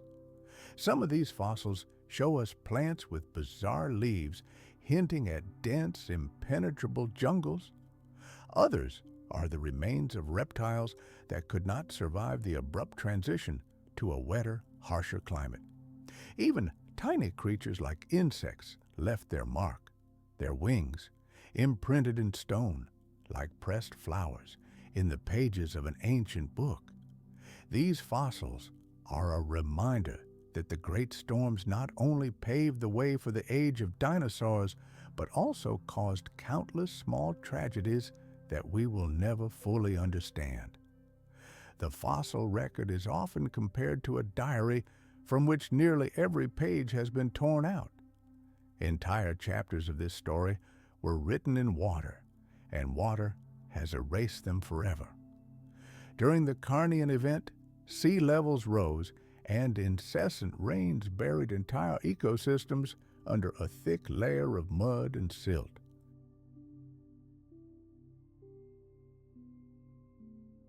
In this gigantic burial ground, some organisms survived, but most were lost forever. For every fossil fragment we find, we must thank chance. After all, it accounts for thousands of species that disappeared without a trace. This means that our attempts to recreate that sunken world are like trying to perform a symphony from which we only have a few notes left. Vanished creatures excite our imagination as much as our scientific curiosity. What did these water-soaked jungles really sound like? What songs did giant amphibians the size of modern crocodiles sing while hiding in the swamps? What incredible patterns and colors adorn the scales of reptiles never seen by the human eye? Did some insects glow in the eternal twilight beneath the cover of storm clouds? We can only speculate, because much of this living, breathing tapestry has been washed away by the tides of time, leaving behind only mysteries that may remain forever unsolved. And sometimes the most important thing in paleontology is not what we know, but what we will likely never know. The weight of our existence, all our trials and tribulations, have one striking characteristic. They make us ask questions, deep, fundamental, eternal questions that echo across millennia. Why me? Why is this happening to me? Why now, when everything was so good? It was these cries of the soul, addressed into the void, that fueled humanity's greatest achievements.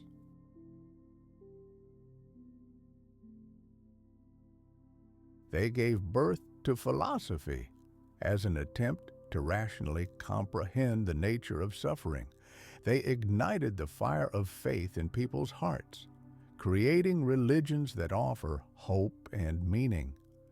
They forced us to look closely at the structure of the world and our own bodies, giving rise to science and medicine. It could be said that suffering is the very engine that drives civilization forward. Without this pain, without this loss, we might have remained serene inhabitants of the Garden of Eden, never asking the most fundamental question: are we all part of some grand experiment? And as soon as we admit this thought, another, even more disturbing question follows like an avalanche.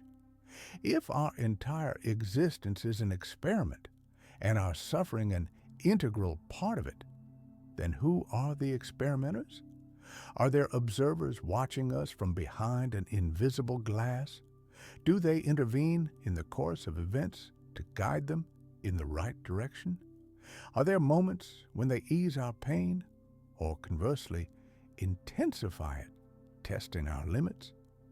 Do they send messengers to give us guidance in our darkest hour? All world culture, from ancient myths to modern urban legends, is literally permeated with stories of such contacts. Prophets receive divine revelations. Mysterious entities offer wise advice to heroes. Ordinary people encounter mysterious visitors at night.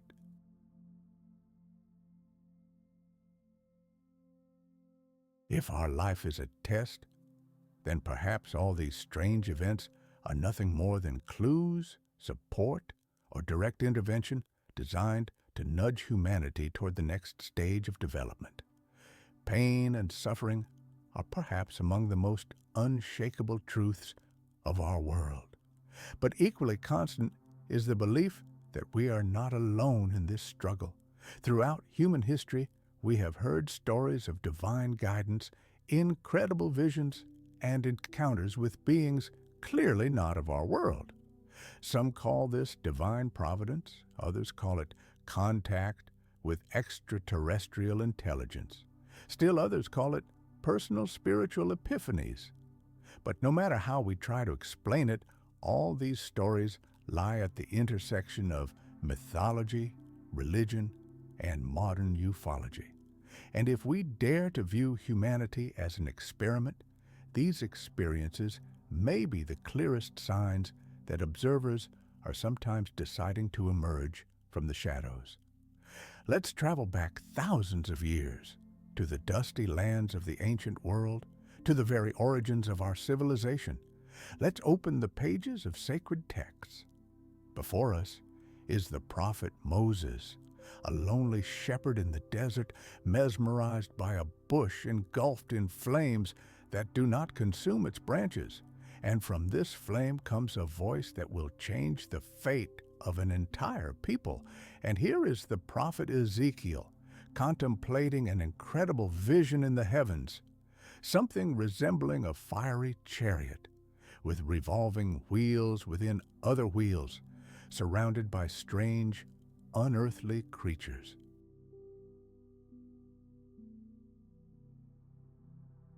For millions of believers, this is undeniable proof of divine intervention. For skeptics, it's mere metaphors or the figment of an overactive imagination. But in the context of our experimental hypothesis, it looks like a carefully orchestrated contact. Perhaps at turning points in history, when civilization reaches a dead end, observers intervene, appearing as angels or chariots of fire, to guide humanity along a new desirable path. And we find such stories everywhere. Recall Greek mythology. The gods of Olympus constantly descend to earth to advise mortals, bestow gifts, or punish their pride. Athena invisibly leads Odysseus by the hand. Hermes delivers messages, and Zeus's thunderbolts rain down on those who imagine themselves equal to the gods. They don't just observe, they are active participants in the play, appearing at the most crucial moments. In Hinduism, avatars of the god Vishnu descend to earth whenever the world is on the brink of destruction to restore cosmic balance. In Buddhism, the path to enlightenment is often revealed through sudden visions and encounters with celestial patrons. This motif runs through all cultures. Observers don't always remain in the shadows. Sometimes they want to be noticed. But let's not think that such stories are a thing of the distant past. Our time is also rich in similar examples. The 20th and 21st centuries have spawned their own folklore, tales of unidentified flying objects, abductions, and alien encounters.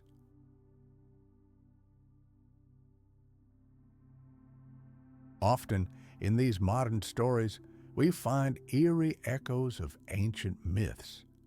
Eyewitnesses describe beings who behave less like conquerors than like dispassionate explorers. They tell of strange medical examinations on board ships, telepathic communication, and disturbing prophecies about the future of humanity. Of course, these stories are extremely controversial and are rejected by mainstream science. But the striking details in them give rise to reflection. Whether it's the angels of ancient texts or the gray aliens of modern tales, the essence remains the same. Beings from another reality make brief contact, leaving behind a trail of fear, bewilderment, and shock. Many of these encounters seem aimed not at establishing dominance, but at collecting data and testing. Abduction stories constantly feature procedures that are eerily reminiscent of scientific experiments. Tissue samples are taken, their bodies are scanned, and strange instruments are used. From our human perspective, this sounds like aggression and violence. But from the perspective of an impartial scientist, isn't that what we do with laboratory animals? We capture them, tag them, conduct tests, and then release them back into their natural habitat. If we accept this eerie parallel, these encounters cease to seem random or imaginary. They become part of an ongoing process. However, there are also more subtle, almost elusive forms of contact.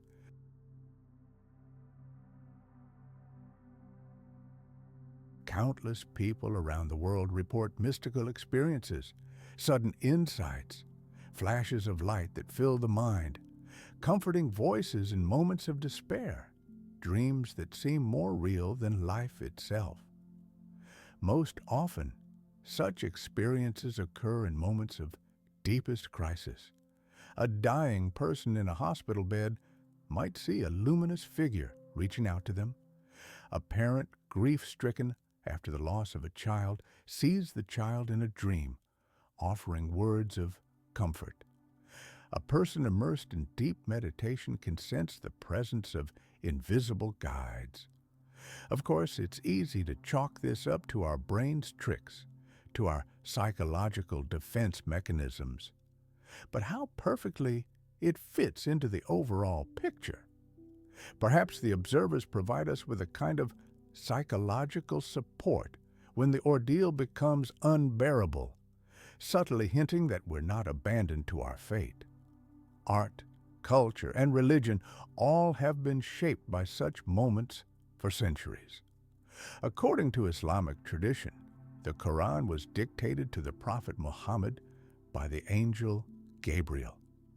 Joseph Smith claimed to have written the Book of Mormon after encounters with an angelic being.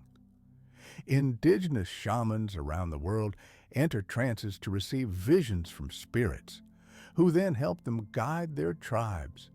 Each such moment of contact becomes a spark that later ignites the flames of entire cultural and religious movements that change the course of history.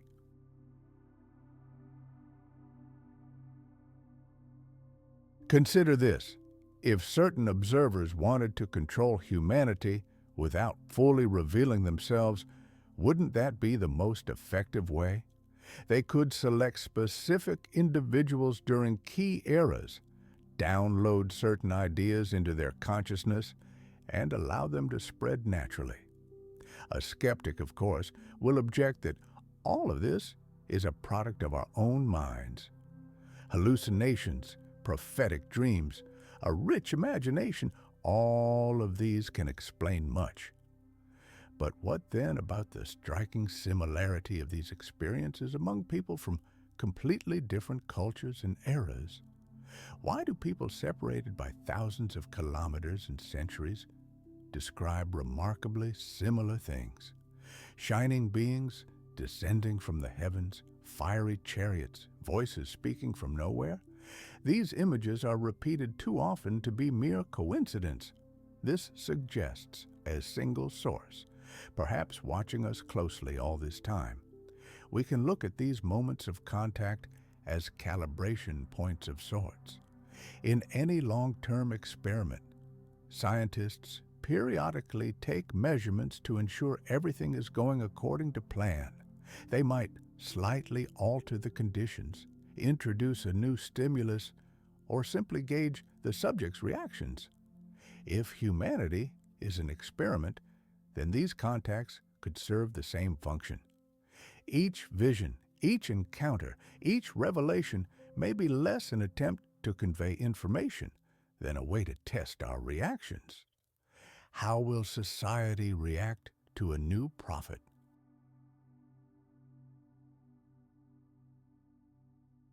How will an individual cope with the trauma of abduction? How will an entire civilization change after receiving a new religious text? Perhaps observers are interested not in the message itself, but in what we do with it. Or perhaps many of these encounters weren't planned at all. Imagine an animal in a laboratory. Occasionally, it might catch a glimpse of a scientist's silhouette through the glass of its enclosure. This fleeting, accidental glance is a glitch in the experiment. Similarly, people may occasionally accidentally lock eyes with those on the other side. These brief, inexplicable moments later become myths, legends, and paranormal stories.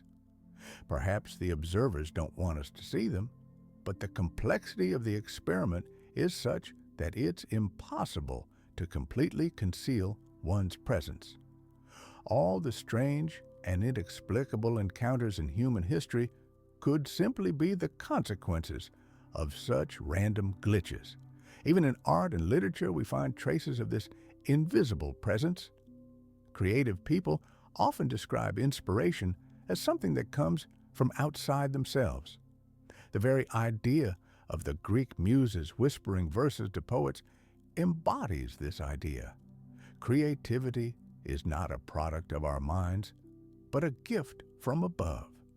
Many contemporary artists, writers, and musicians describe how brilliant ideas come to them in their entirety, in a dream or in a moment of insight, as if someone were transmitting them directly to their brains.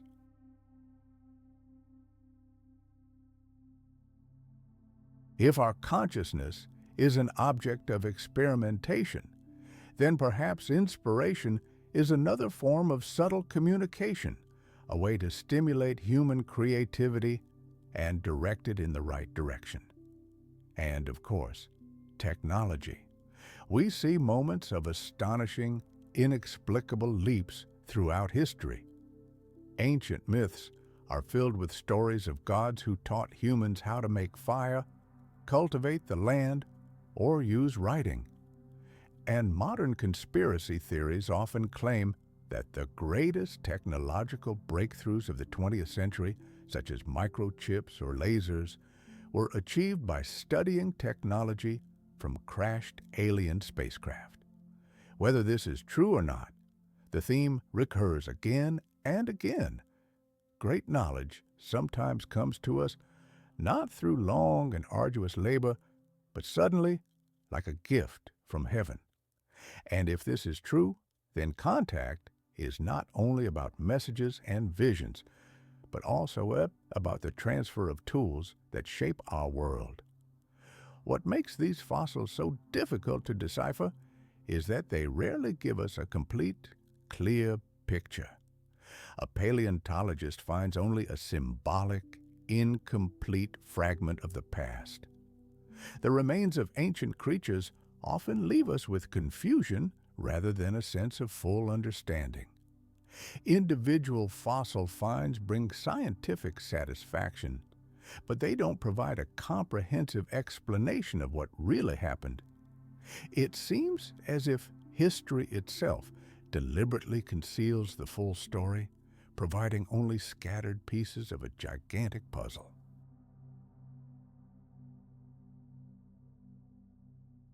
Species become highly specialized, perfectly adapted to their own small world, but utterly defenseless in the face of change. Land was dominated by plants that could only survive in the scorching heat of the dry earth, and the animals that depended on these plants thrived only as long as the climate remained constant.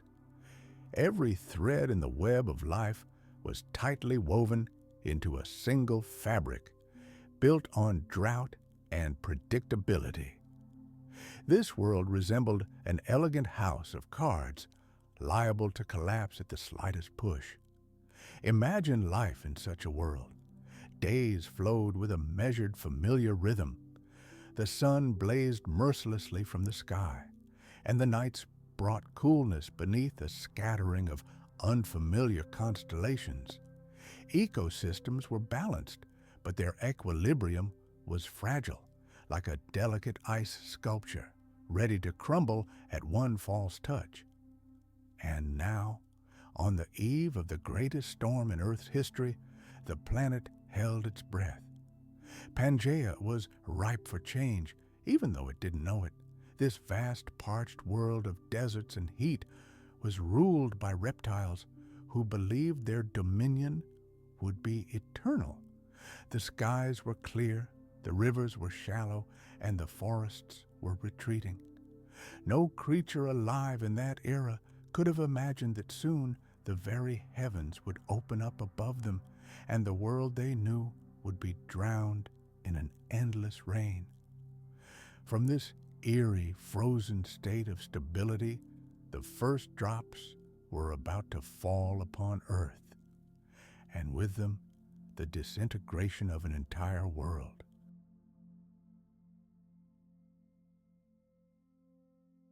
Perhaps this is the essence of evolution's great experiment. In education, you don't give students ready-made answers to all questions.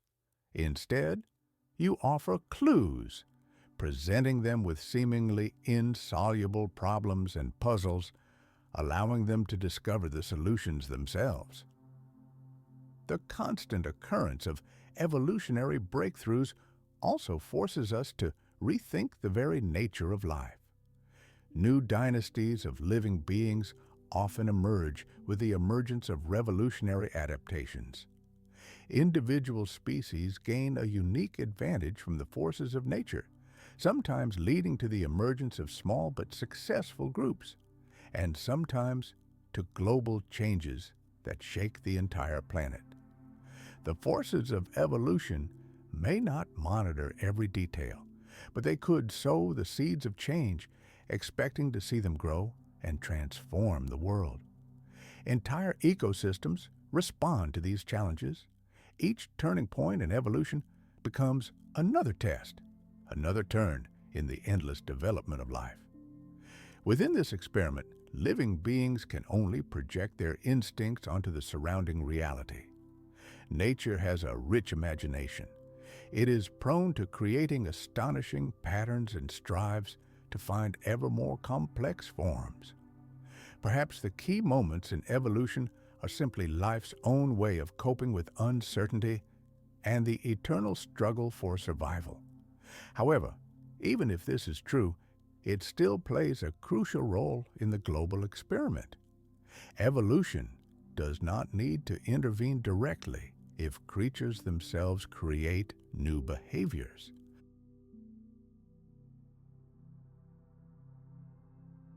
Instinct itself shapes behavior, governs populations, and influences the laws of survival. In this sense, an imaginary enemy is as significant as a real one. Looking back at Earth's history, it becomes clear that turning points, whether sudden mutations or slow changes, have a colossal impact on the development of life. New species emerge, ecosystems change, new genes spread, and living things find their niche. Whether we're talking about mighty predators, giant herbivores, our distant mammalian ancestors, or the secrets hidden deep within DNA, this experiment is of immense significance. And that's the very essence of the experiment. In this experiment, it's precisely this aspect that matters. It's not whether an event actually occurred, but its consequences. This naturally leads us to the next chapter of this grand story. It's not just about obvious evolutionary leaps, but also about more subtle forms of natural guidance. If evolutionary forces are real, their influence may not always manifest itself in the form of abrupt mutations or mass extinctions. Sometimes it can be more subtle, seamlessly woven into the very course of life's history. They can be subtle nudges at just the right moment that subtly alter the course of entire species. These hints of hidden intervention may be even more important than grand cataclysms, as they shape the experiment in ways that make it difficult for us to detect their traces.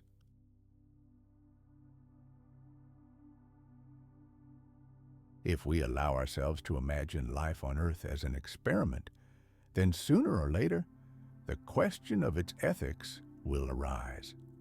When people conduct experiments on animals, plants, or even on each other in a laboratory setting, ethical debates immediately arise. How much suffering is acceptable? Is pain tolerable? To what extent is manipulation justified in the pursuit of knowledge? What obligations do experimenters have to their subjects? And if some higher laws of nature have somehow shaped, guided, or tested life over millions of years, then the same questions must be relevant on a planetary scale. What does it mean to experiment on the entire biosphere? The first ethical issue we've already touched on is suffering. The history of life is replete with it, from global epidemics to merciless battles between predators and prey. If the conditions on the planet were deliberately created, and then suffering was built into the very design of life, can this be justified? On Earth, scientists working with animals are obligated to minimize suffering, provide comfortable conditions, and avoid unnecessary harm. Ethical codes exist to ensure the humanness of experiments. Do the laws of nature follow similar rules? Perhaps, within their framework, suffering is not only permissible, but absolutely necessary. If, as many theories claim, suffering promotes development and adaptation, then nature may consider it justified.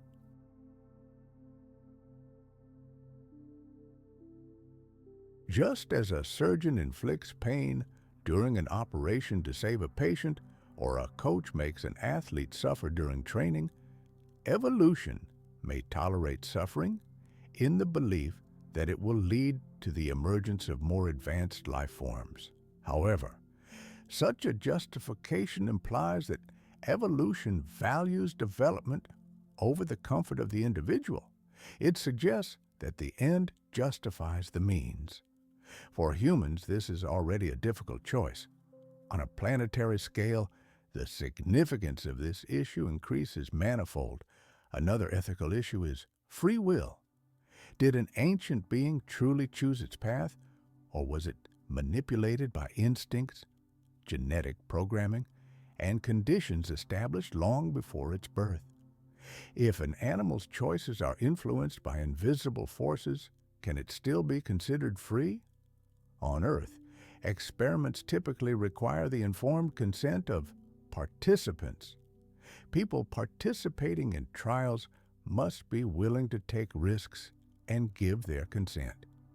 If all life on the planet is subjected to an experiment without consent, is this unethical on the part of nature, or is the experiment so large-scale that consent simply doesn't matter? These complex questions echo those we discuss regarding our own scientific practices. The question of transparency arises. If there are any rules of the game, they remain hidden. The ancient lizards were not told the purpose of the experiment or its objectives. They seemed to be wandering in the dark, trying to survive and wondering what tomorrow would bring.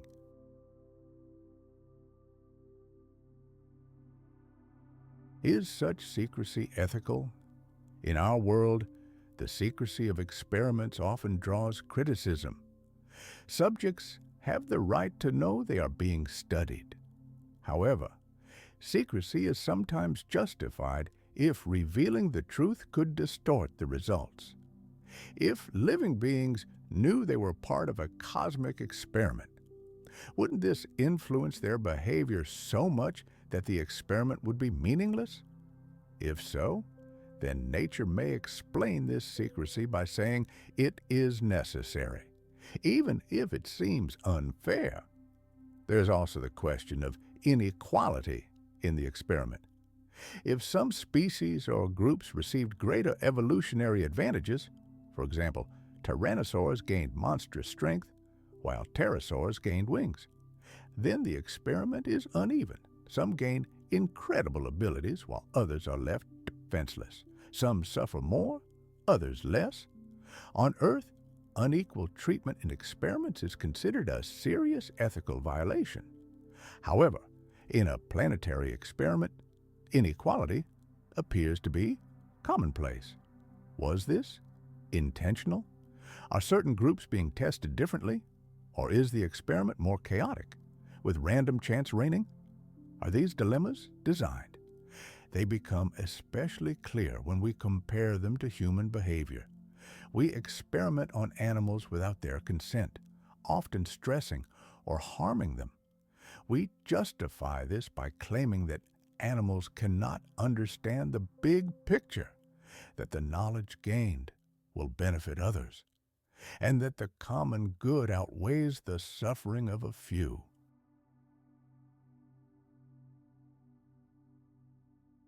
If the laws of nature see us in the same light, they may believe their actions are justified. We too are limited in our understanding, and the knowledge or growth achieved through our efforts is worth it. But from our perspective, this justification seems cold comfort. It assumes that our suffering is merely a tool, not a personal path to a goal we may never see. Another aspect is responsibility. If evolution shaped, nudged, or tested species, is it responsible for the results? If it gave predators fangs and claws, is it responsible for every drop of blood spilled? If it fostered gigantism in sauropods, is it to blame for their extinction, unable to feed themselves? On our planet, researchers are obligated to understand the consequences of their experiments and take responsibility for their results. They are expected to monitor the process and intervene if the damage proves too great. The question arises, does nature hold itself to the same standards, or does it view its responsibility differently, placing the entire burden on the creatures themselves? Controversies also arise over ethical questions related to the experiment's purpose. What is the purpose of this experiment? If it is simply observation, then the dinosaurs' suffering is mere data, and their evolutionary growth has no ultimate significance. If the purpose is education, then all living things were participants in a gigantic training program.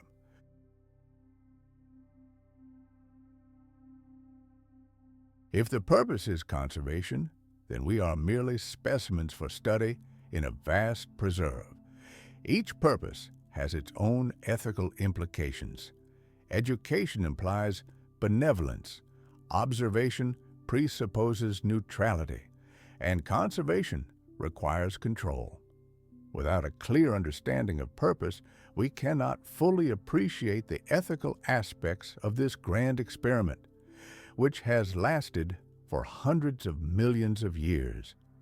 Here, in the misty jungles of the prehistoric world, uncertainty itself becomes the main source of perpetual tension. Behind every giant fern and every murky pool, mortal danger may lurk. No living thing knows whether it will survive to see the next dawn. And, of course, there's the fundamental issue of scale. Let's move to the plains of South America at the height of the Mesozoic era. Before us stands a colossal sauropod, Perhaps the Argentinosaurus huinculensis itself, a creature weighing 100 tons. When this living skyscraper takes a single step, it gives no thought to the ethics of the myriad tiny creatures swarming at its feet. To him, the scale of their lives is insignificant. Seen through the eyes of this giant, entire ecosystems in the undergrowth are nothing more than a carpet of grass and moss. Tiny mammals, nimble lizards, entire colonies of insects, all are too small, too simple, and too fleeting to deserve even a fraction of his attention. For this colossus, all this scurrying underfoot is like dust, evoking fleeting curiosity, but never moral anguish.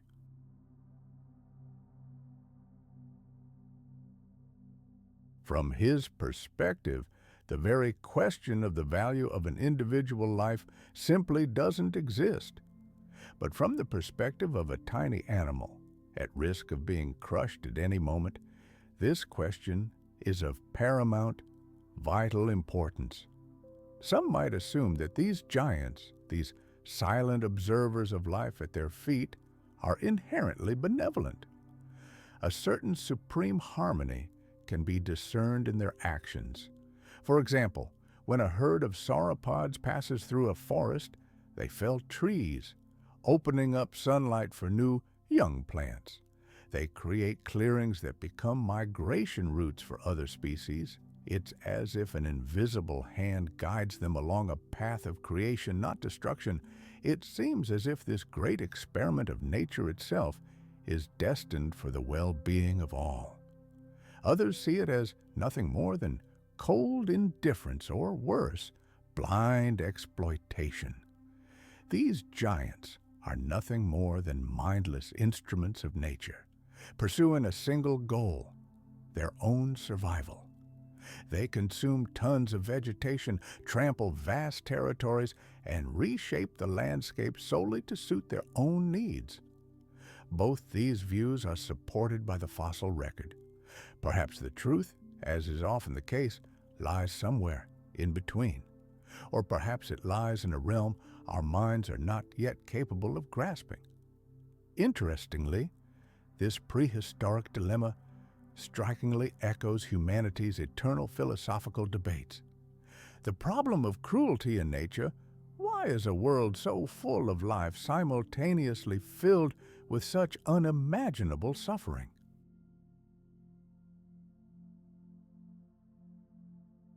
It's essentially the same question.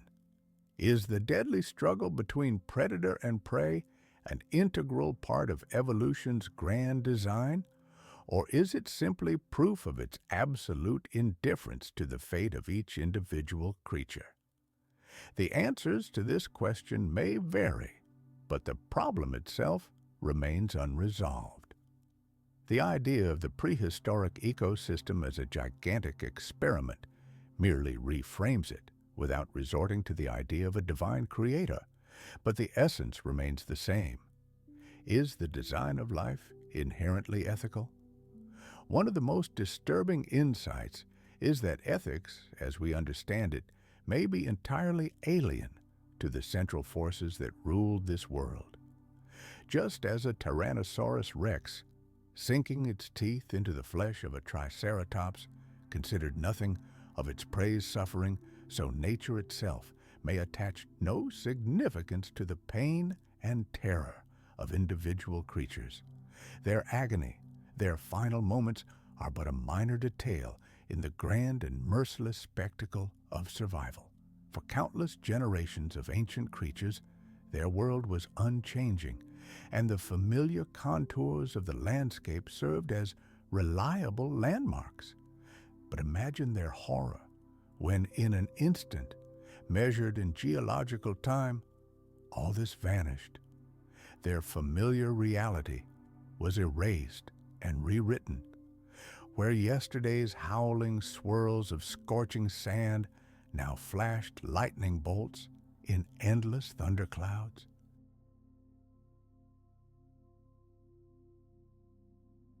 Where for centuries the deafening silence of the desert had reigned, the air was filled with the deafening roar of rain and the thunder of water that furiously forced its way through the age-old stone. What makes this metamorphosis even more astonishing is its speed. For the planet, it was a mere blink of an eye, but for its inhabitants, it was catastrophic. In one layer of geological deposits, we see a picture of a scorched desert, while in the next, lying directly above, we see endless, flooded plains. In just a few thousand years, the Earth changed its appearance, moving from scorching heat to an era of relentless, endless storms. For us humans, thousands of years seem like an eternity, but in the grand scheme of planetary history, it was only the blink of an eye. And for the life trapped between those moments, it was more than enough time to brutally test every survival instinct. One can only imagine how ferocious the very first of these storms were. Their arrival was ambiguous.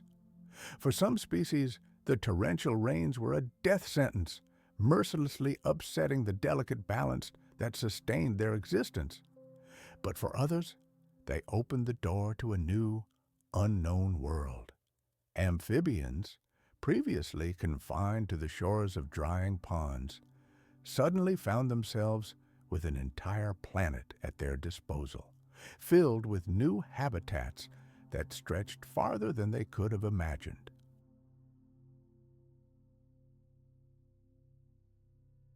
Now imagine, in this sun-baked world where generations of living creatures have known nothing but drought, the first drop falls from the sky. For us, inhabitants of the modern world, the onset of rain may seem refreshing, even long awaited. But in the Triassic world, these first drops carried with them the promise of change on such a scale that they could shake the very foundations of existence and completely rewrite the history of our planet. How do we know this? Geologists still find traces of those ancient times in the rocks beneath our feet, reading them like the pages of an ancient book. The Earth preserves its history in geological layers. And within these layers, scientists have discovered irrefutable evidence of a dramatic and sudden climate shift. In sediments that were once dry and cracked earth, thin layers of clay suddenly appear, mute witnesses to ancient floods. Petrified soils reveal chemical changes that could only have occurred if water had begun to seep deep into the earth. Even in minerals, microscopic traces of moisture are found, tiny clues that scream that the heavens could no longer hold back their torrents. It's as if the earth itself were keeping a detailed diary, line after line, describing the moment when the era of drought came to a catastrophic end. The first rains were no blessing. For plants accustomed to meager water supplies, they became a true curse.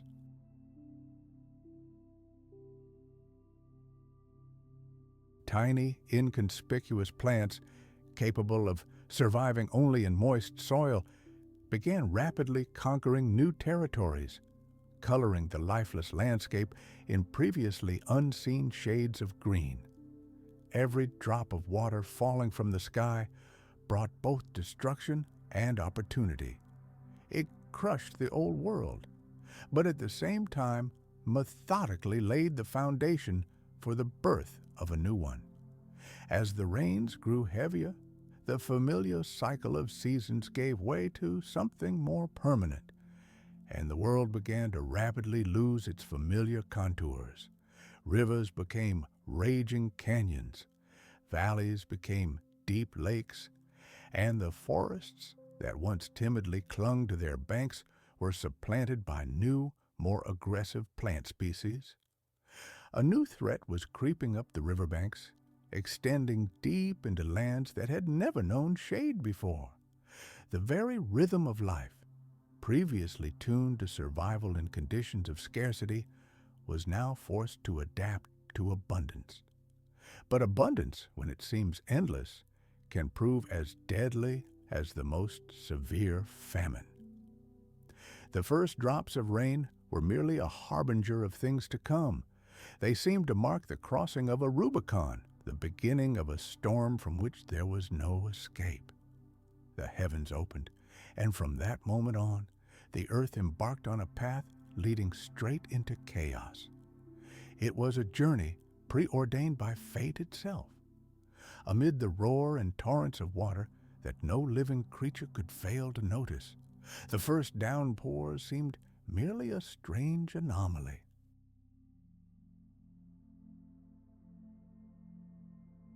But what followed was something this planet had never seen before. The sky never cleared. On the contrary, the rains only intensified. With each passing week, they pounded the earth with increasing fury, reshaping the gigantic supercontinent of Pangea. What had once been a hard, sun-baked desert began to soften and crumble under the colossal weight of the incessant torrent of water. Rivers, once modest, barely noticeable streams meandering through dry valleys, began to swell, overflow, and widen until they burst their banks, flooding the flat plains of Pangea, where once there had been only endless sand. Floods stretching for thousands of kilometers rolled in gigantic waves of murky brown water, sweeping away absolutely everything in their path. In just a single season, entire landscapes were wiped off the face of the earth. Majestic sand dunes turned into muddy, fetid basins, and ravines swirled into whirlpools with a furious force no living creature could have imagined. In the very heart of these deserts, the transformation was even more shocking.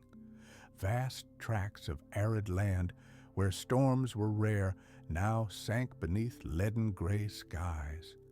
Deserts turned into swamps, and pools of stagnant water bubbled and churned on their surfaces.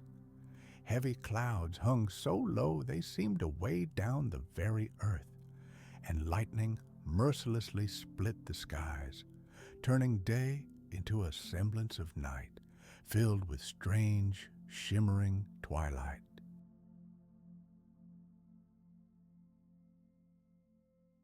What could their sharp claws and powerful jaws do against an enemy that rained down from the skies, knowing neither fatigue nor mercy? The rains made no distinctions, and it seemed as if the earth itself had betrayed every creature that walked upon it. Imagine the horror of a herd of animals driven to a small patch of high ground, only to discover that each refuge eventually turns into a lonely island, cut off from the rest of the world. The raging waters washed away their usual migration routes, forcing animals to seek food in entirely new, unfamiliar territories. Many of those who managed to survive the floods themselves eventually faced a slow and agonizing death by starvation. Pastures were destroyed, seeds were unable to ripen, and insects proliferated in the dampness, leading to the rapid spread of disease among the weakened survivors. The earth itself seemed to come alive, groaning under the endless onslaught of water. Rivers had left deep scars on its surface, depositing thick layers of silt that hardened when the waters briefly receded, only to be washed away again by the next high tide. In some places, entire valleys filled with water like giant bowls, forming lakes that had never existed before. Some dried up after months, but others remained, forever altering the climate in these regions. The geography of the world was changing in real time, and every drop of rain added its own small touch to this cosmic chaos.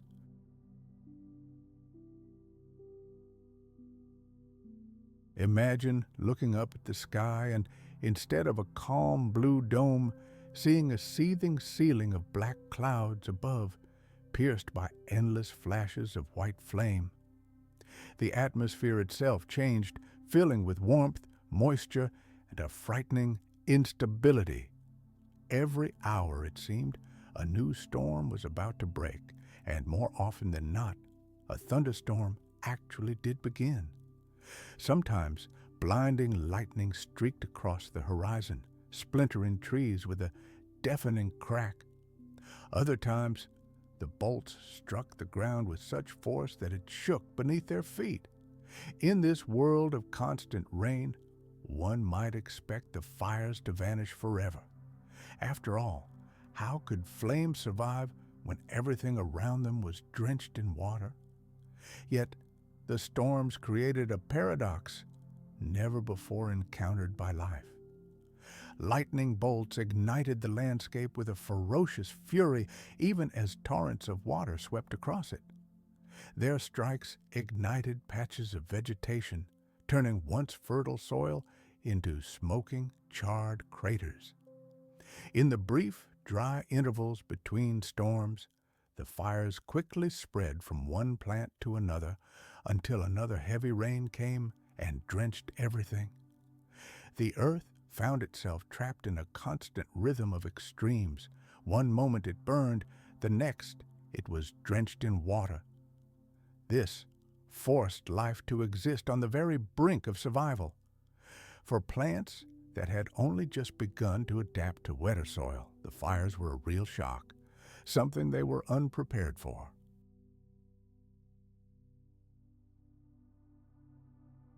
Enormous ferns and early conifers, which had thrived in the high humidity, became excellent fuel for these electrical storms. When lightning split their trunks, the flames roared across new swamps and forests, filling the air with acrid smoke. The very breath of nature was poisoned. Ash settling on the surface of rivers that had already overflowed their banks added dangerous toxic substances to the water.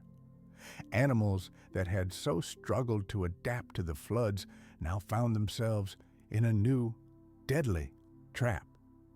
The picture of this world was truly apocalyptic. Some inhabitants of this prehistoric hell suffocated in thick clouds of ash, while others fled from the flames devouring the forest floor. To survive, they had to not only survive the endless rainstorms pouring from the sky, but also dodge the sudden fiery explosions that thundered overhead. The sight must have paralyzed you with terror. Try to imagine yourself standing in the middle of a swamp. The water is rapidly rising, already approaching your knees, and somewhere in the distance you see fire greedily consuming the crowns of giant trees. The rumble of thunder merges into a single incessant drumbeat, shaking the earth, and lightning tears through the dark sky, turning it into a field of endless battle between the elements. For tiny reptiles, amphibians, and insects, each such flare posed a mortal threat.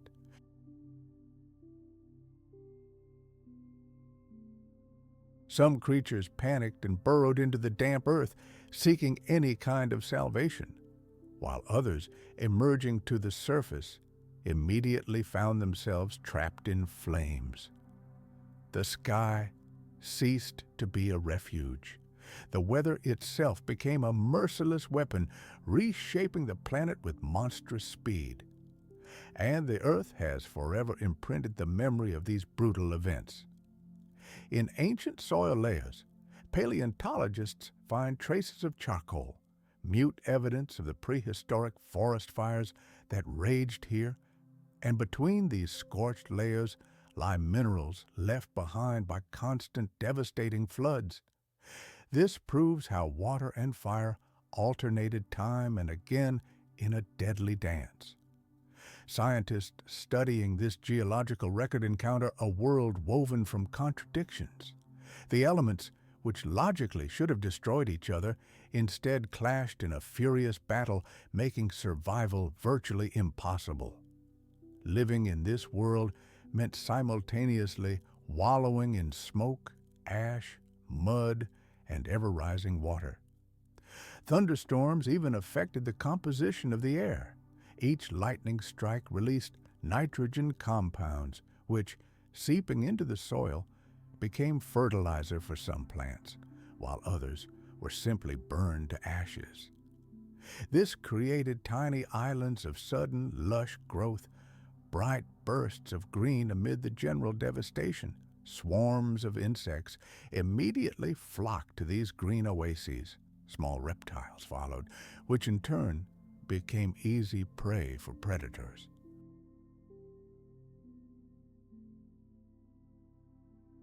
Life desperately clung to existence, but only in the brief interludes between the next flood and fire.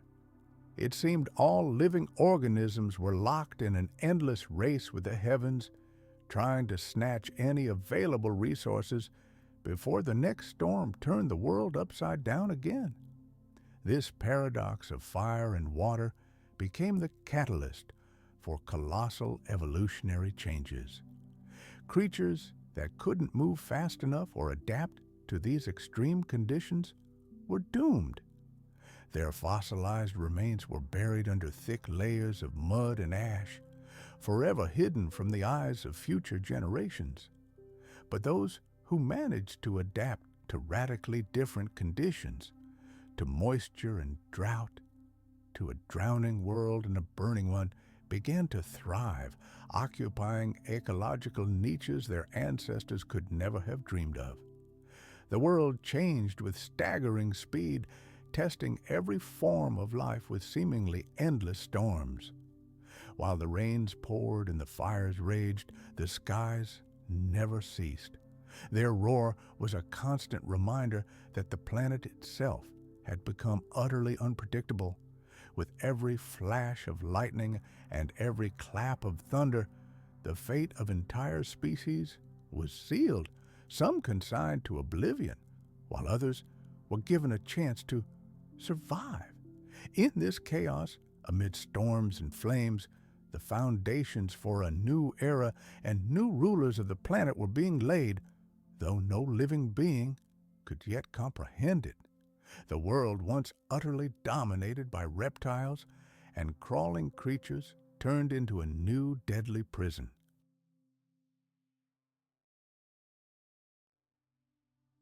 For millions of years, reptiles had been the masters of arid lands. Their bodies were perfectly adapted to conserve precious moisture. Their scaly skin served as a reliable barrier against the parching heat. But when this endless universal flood began, these creatures, born to withstand the scorching sun, suddenly faced a challenge for which they were completely unprepared. Their greatest advantages, their strengths that had ensured their dominance for centuries, now turned into deadly weaknesses. The increasingly wetter land erased the very boundaries between land and water. Amphibians, which had previously inhabited temporary ponds and seasonal swamps, found themselves completely submerged as the entire planet turned into one gigantic, endless swamp. Reptiles, who had foraged on dry land, built nests in the sand, and drew energy from the sun's rays, now discovered with horror that their world was sinking underwater. The fossils they left behind tell grim tales of sudden demographic catastrophes. In geological deposits, scientists find entire layers where the bones of once thriving species are jumbled together in bizarre clusters. It's as if entire populations died out during a single horrific season. Amphibians, which should have seemingly thrived in this humid world, were among the first to disappear en masse.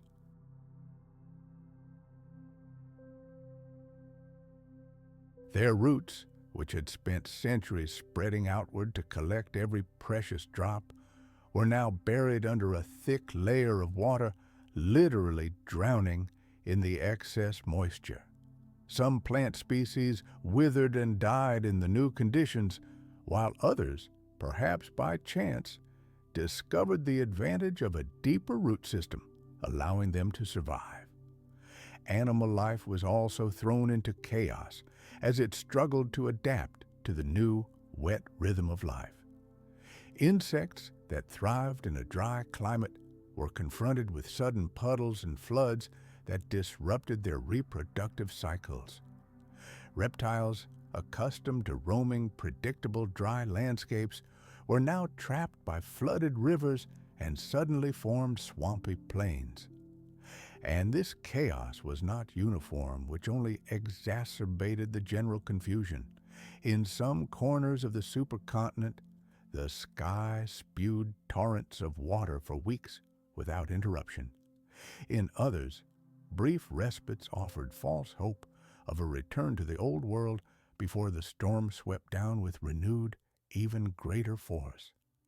Imagine the utter bewilderment of creatures who had known only dry riverbeds and desert winds their entire lives, when their familiar world was irrevocably shattered. Imagine a world where silence is something unimaginable, an impossible dream. A world where thunder has become as familiar a background noise as the sound of rain is to us. The very idea of the planet as a perpetually humming, restless place where peace never returns for a moment seems haunting and disturbing.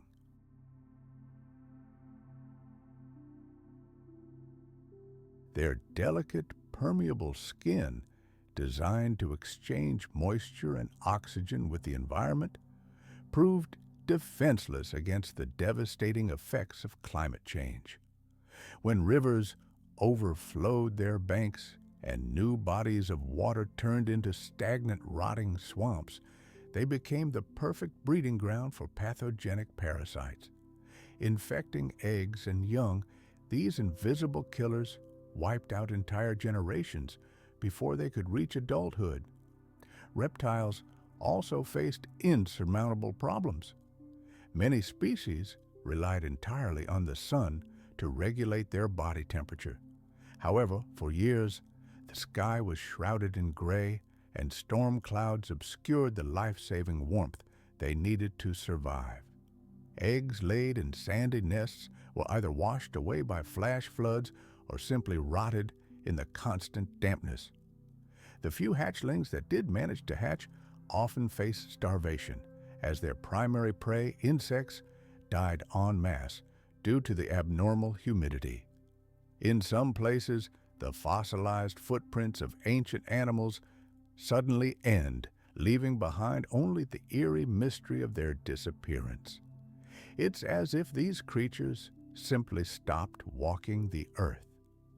The silence that follows these vanished tracks resounds louder than any scream. Even the top predators of the food chain weren't safe. The enormous carnivorous reptiles that once roamed the open plains relied entirely on smaller animals for food. But when their prey populations began to plummet, so did the hunters.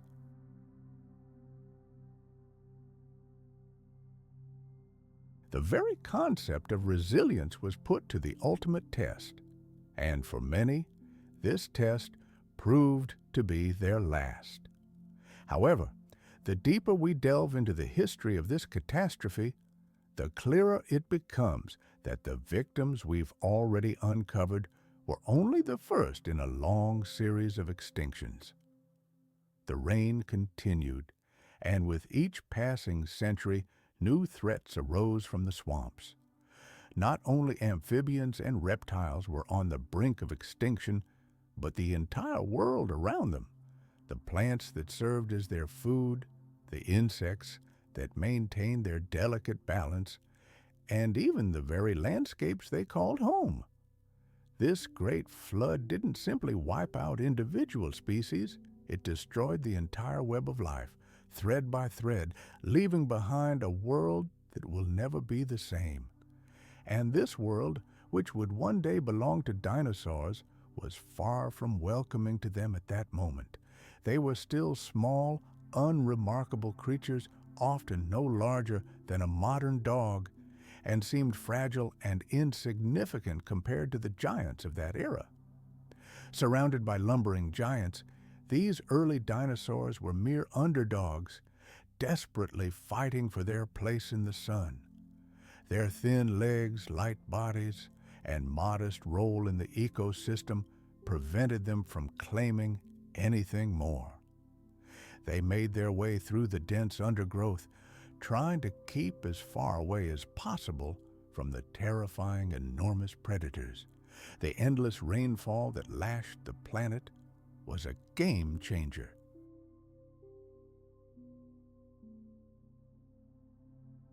Before the skies opened, the landscape was shaped by an arid climate. This climate favored heavily armored herbivores with massive, squat builds. These reptiles were adept at hoarding resources and moving slowly across the parched land. Creatures like Rynkosauria, thrived thanks to their strong beak-like jaws, which they used to crush tough vegetation with ease. Dicynodontia, with their powerful fangs and barrel-shaped bodies, dominated as some of the largest herbivores of their time. And then there were the crocodile-like Atosauria, fearsome predators with bodies built for brute force. These animals were the true masters of the earth, even before the first drops of rain fell from the sky. But the storms became an irresistible force for them. When the rivers overflowed their banks, the swamps began to encroach, and where there had once been desert, the land itself turned into a quagmire. The land became a death trap. Imagine these colossal herbivores, true titans of their time, suddenly finding themselves helpless. Their greatest advantage, their colossal mass, was now turned against them. As endless downpours transformed the firm plains into a viscous, treacherous swamp, every step became a struggle for these giants. The rains didn't just fall for days. They poured for weeks, without a single respite, turning the firm ground into liquid, shifting mud, ready to engulf anyone who dared to set foot on it.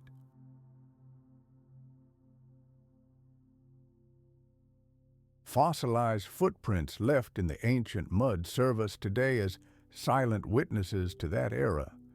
These are not just paw prints. They are a chronicle of despair. Deep furrows reveal how animals literally dragged their multi-ton carcasses across the muddy ground. This was not a war for food or escape from predators. It was a simple, exhausting battle for the right to take the next step. For those species that built their power on the strength and stability of the familiar world, dark times had arrived. Their survival strategies, honed over millions of years, proved useless.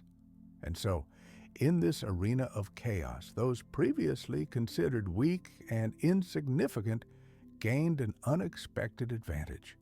Small, agile dinosaurs, seemingly fragile compared to the giants, suddenly became masters of the situation.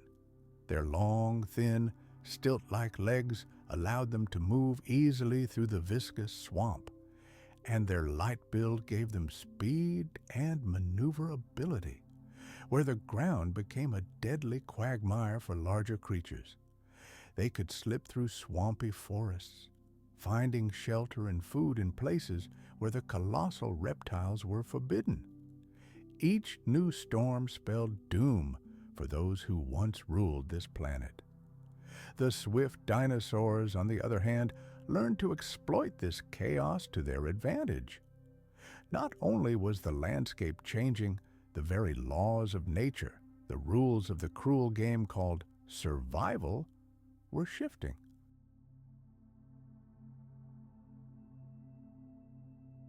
Once dominant on every continent, the Rynkosaurs, whose fossils are found worldwide, faced a sudden and devastating decline. Entire populations of these creatures died out because the vegetation they depended on for food was simply drowned beneath the water. The merciless and unforgiving elements presented these ancient giants with a new challenge. Their jaws, ideally adapted for chewing the tough plants of arid plains, proved ineffective in a world where soft aquatic vegetation had replaced the familiar flora. The same fate befell the Dicynodons, sometimes called dinocephalians. Their powerful tusks, which they had previously used to dig up succulent roots from the hard ground, became useless in the swampy muck, and their massive bodies sank into the ground, which could no longer support their weight. Even the predators of the time, the fearsome crocodile-like archosaurs, were not immune to this catastrophe. These masters of ambush, rulers of riverbanks and lakes, suddenly found their hunting grounds transformed into raging, unpredictable floods. Rivers overflowed their banks, eroding their territories, and the prey they relied on either drowned or became incredibly rare. Fossils paint a grim picture of their struggle for survival. Many skeletons discovered are emaciated, their bones bearing signs of starvation. It seemed as if the heavens themselves had turned against their former rulers, destroying the delicate balance that had allowed them to dominate.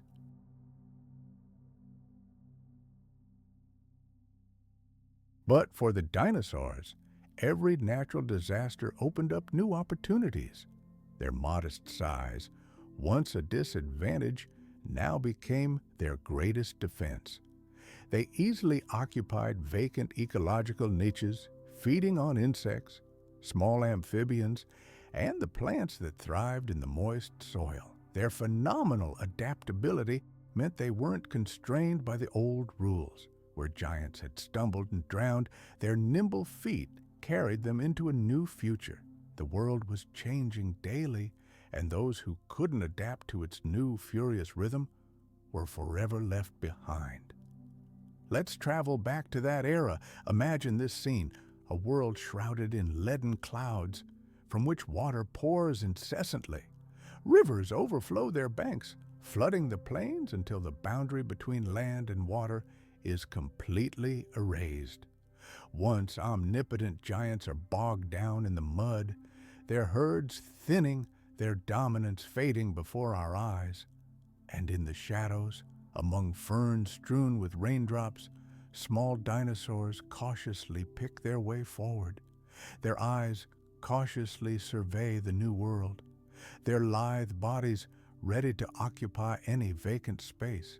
They weren't yet kings.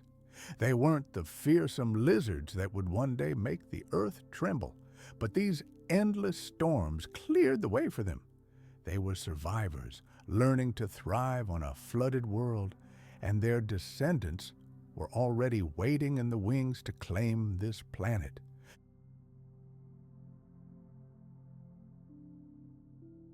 Old rivals were toppled from their perches, and from that moment on, a new chapter in the story of survival began. For some to rule, others had to disappear. Each creature entered a new battle, reshaping its destiny bit by bit. No one could predict what lay ahead, but the catastrophe wasn't limited to land. The endless rains that drenched the continents didn't remain in the valleys. Powerful torrents rushed on, carrying tons of mud, minerals, and organic debris into the oceans. Rivers that once flowed smoothly now roared with uncontrollable fury, turning into mudflows. Soil, uprooted trees, and the remains of creatures that didn't survive the flood, all washed into the seas. There, fresh water mixed with salt water, forever altering the chemical composition of the world's oceans. The seas, once stable and balanced ecosystems, began to transform into something chaotic, volatile, and hostile to life. At first, it might have seemed like a godsend. Rains leached nutrients, iron, phosphorus, nitrogen from the soil and saturated the coastal waters. In response to this abundance, algae, microscopic plants that found these elements a veritable feast, expanded. Enormous green fields blossomed across the oceans, creating colossal, iridescent swirls of color. From above, it must have looked stunningly beautiful, a shimmering, living canvas stretching for thousands of kilometers. But this beauty concealed a deadly truth.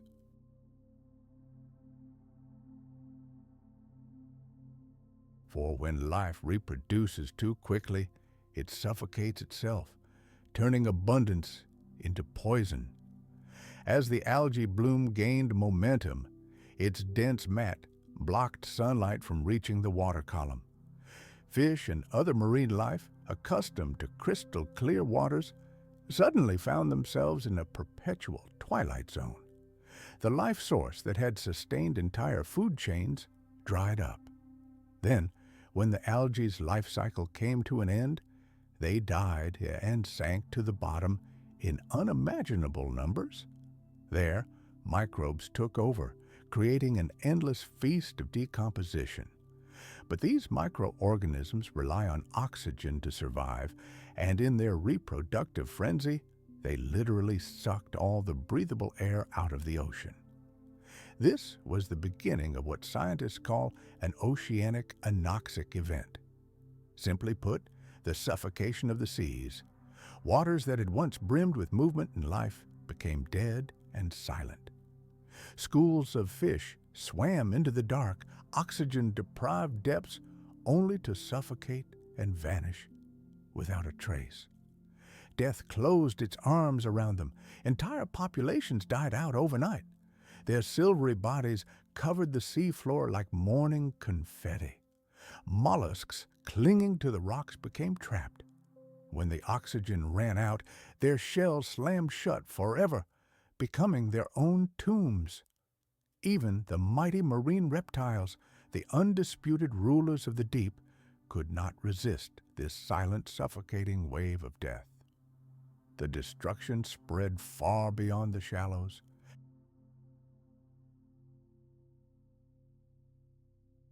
Once oxygen disappeared from the lower layers of the ocean, it was impossible to restore it. Ocean currents slowed, and the normal circulation of warm and cold waters was disrupted by the anomalous climate. Without this mixing, the deep waters stagnated, turning into a putrid, oxygen-deprived broth. This deadly cycle repeated itself over and over. Each storm brought a new batch of nutrients to the sea.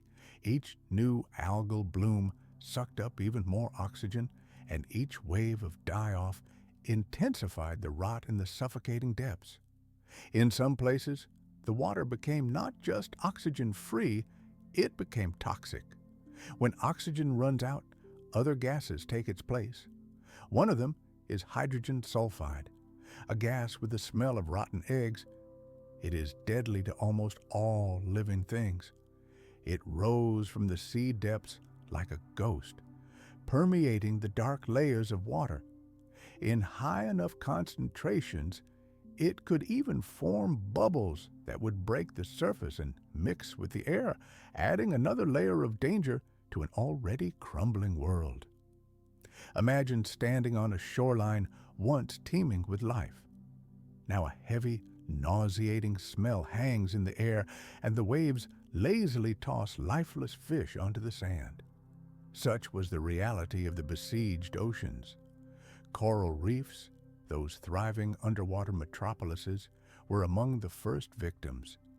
They succumbed to the double blow of suffocating sediment from land and a total lack of oxygen.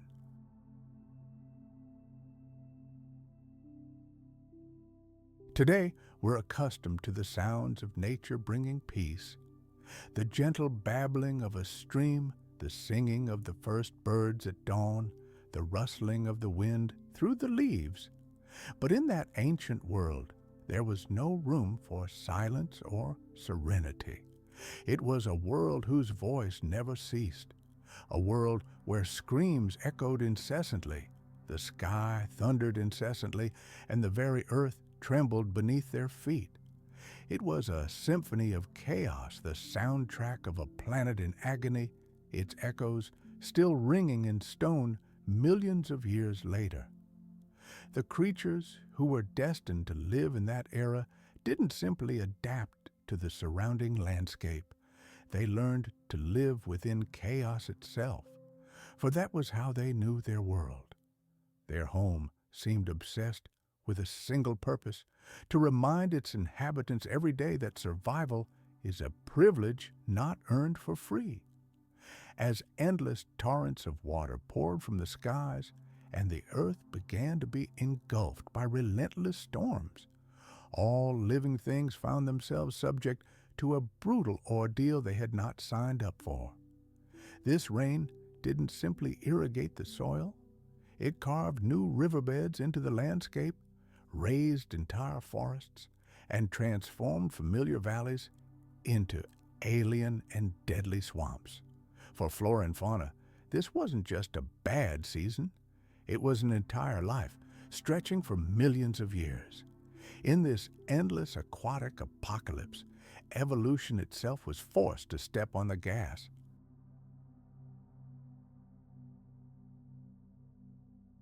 Majestic structures that had served as home to countless species were reduced to ruins, leaving behind only barren underwater deserts.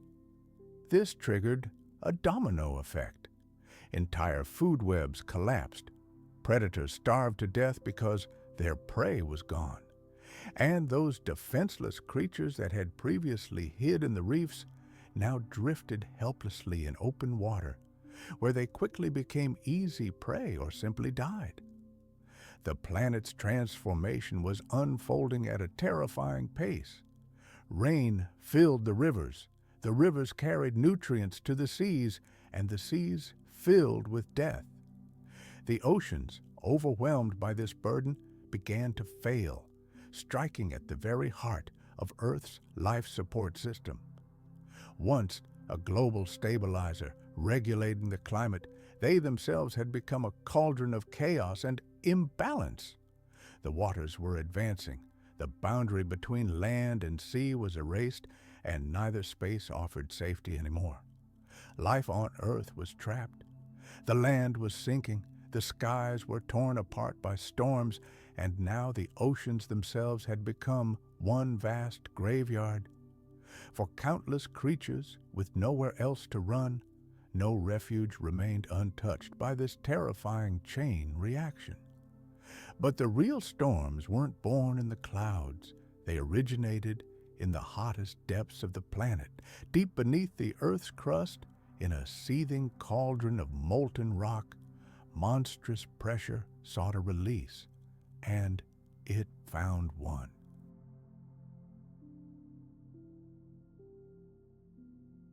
Magma rushed toward the surface, forcing its way through fissures and cracks in the Earth's crust to erupt into the sky in blinding fountains of liquid fire.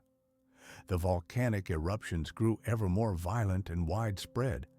Gigantic columns of smoke and ash rose on the horizon, one after another, stretching for hundreds of kilometers and blocking out the sun.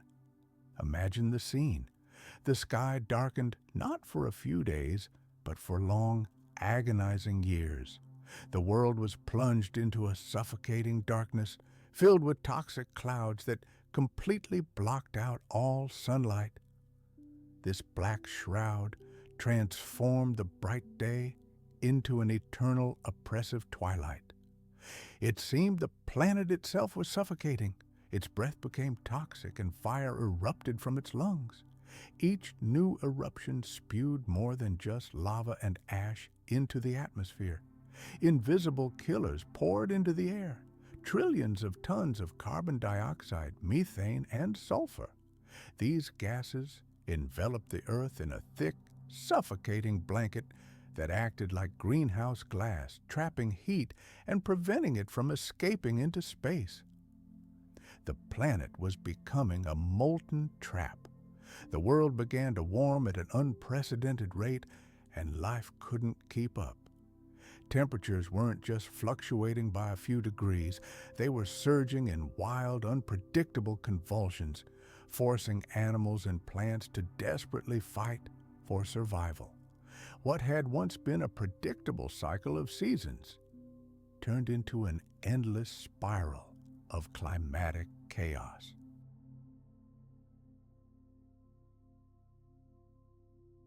The rain that now poured from the darkened skies was no longer life-giving. Passing through the veil of volcanic gases, it became toxic. Each drop absorbed sulfur and carbon dioxide, turning into a weak but caustic acid solution. As these poisoned downpours saturated the earth, the soil rapidly lost its fertility. Plants withered and dried up, and rivers and lakes became hostile, corrosive environments.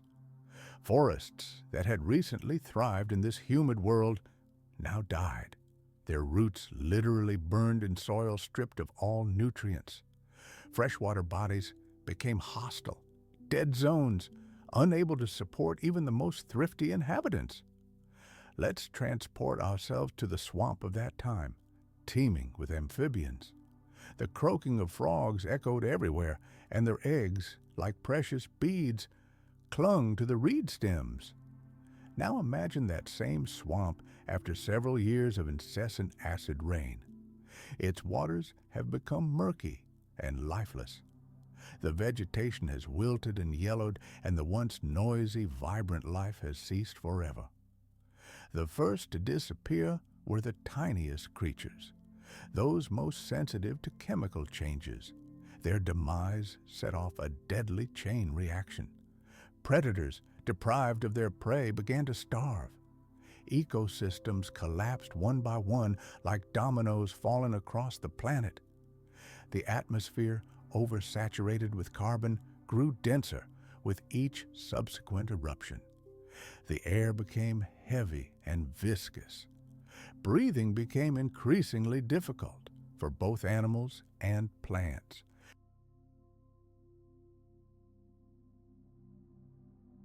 Some species were able to adapt, changing their physiology to withstand the higher carbon content.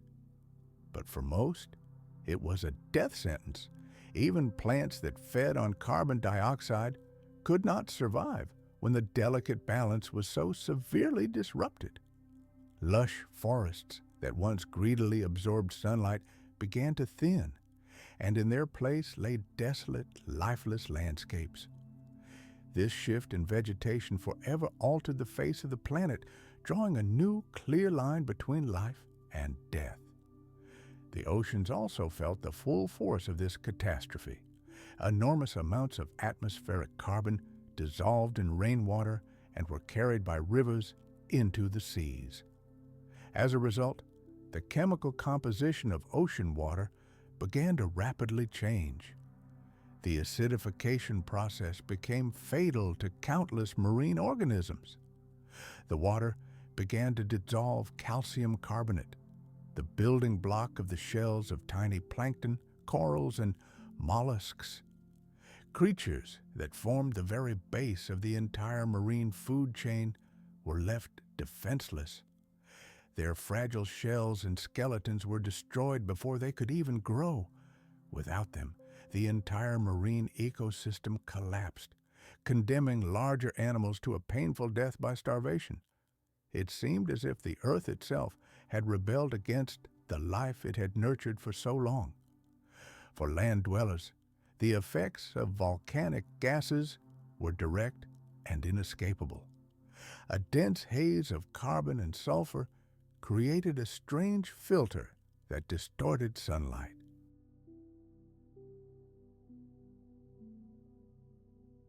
Sometimes the days seemed cooler and darker, but this was deceptive. Due to the greenhouse effect, global temperatures rose steadily decade after decade. It was a world of brutal contrasts. One day, it might be damp and chilly under thick clouds, but over the long term, the climate grew ever hotter, ever harsher. Life lost any rhythm, any stability to which one could adapt. It became a chaotic cycle of extremes. The creatures that once ruled this land were on the brink of extinction. Some reptiles that had once thrived became lethargic and apathetic victims of the toxic heat, their homes disappearing along with the forests. Amphibians, already devastated by floods and fires, now face poisoned waters that ate away their fragile eggs. Even insects, usually able to survive any cataclysm, were in danger. Other creatures caught in this maelstrom of chaos were simply wiped off the face of the earth by the disruption of food chains and the collapse of ecosystems. The chain of survival was severed in many places, leaving behind a deathly silence where life had once teemed. And above this silence, the skies roared, as if the planet itself were in agony. Lightning flashed through thunderclouds thickened by volcanic ash. Powerful acid rains lashed the earth, washing toxins into rivers and seas. Every thunderstorm carried with it the memory of the eruptions, and every gust of wind carried the acrid taste of sulfur. The world plunged into a vicious cycle of destruction.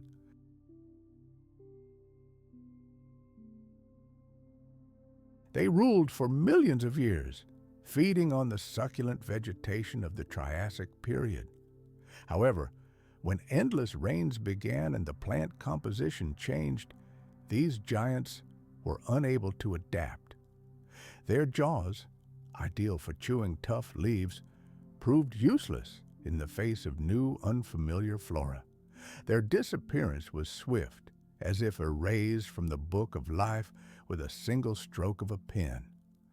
Amphibians suffered no less. For centuries, they clung to life near rivers and ponds, laying eggs in shallow water and hunting insects. But the endless flood turned against them. Bodies of water that had once been a safe haven now turned into stagnant, oxygen-deprived traps. Their delicate and vulnerable eggs were either washed away by floods or perished in the poisoned water. Populations dwindled, and silence and desolation reigned where once bustling, vibrant swamps had been. The crocodilomorph archosaurs, fearsome predators of the Triassic era, also found themselves on the brink of extinction. Their bodies were the embodiment of power, and their jaws were lined with dagger-sharp teeth. But even this strength couldn't save them in a collapsing ecosystem. Prey became increasingly rare. Nesting sites disappeared, and the young faced a world that was changing too rapidly. To survive, they needed to adapt, but time ran out. Fossil evidence suggests that many of these fearsome predators were unable to pass on their strength to future generations. But the losses weren't limited to land.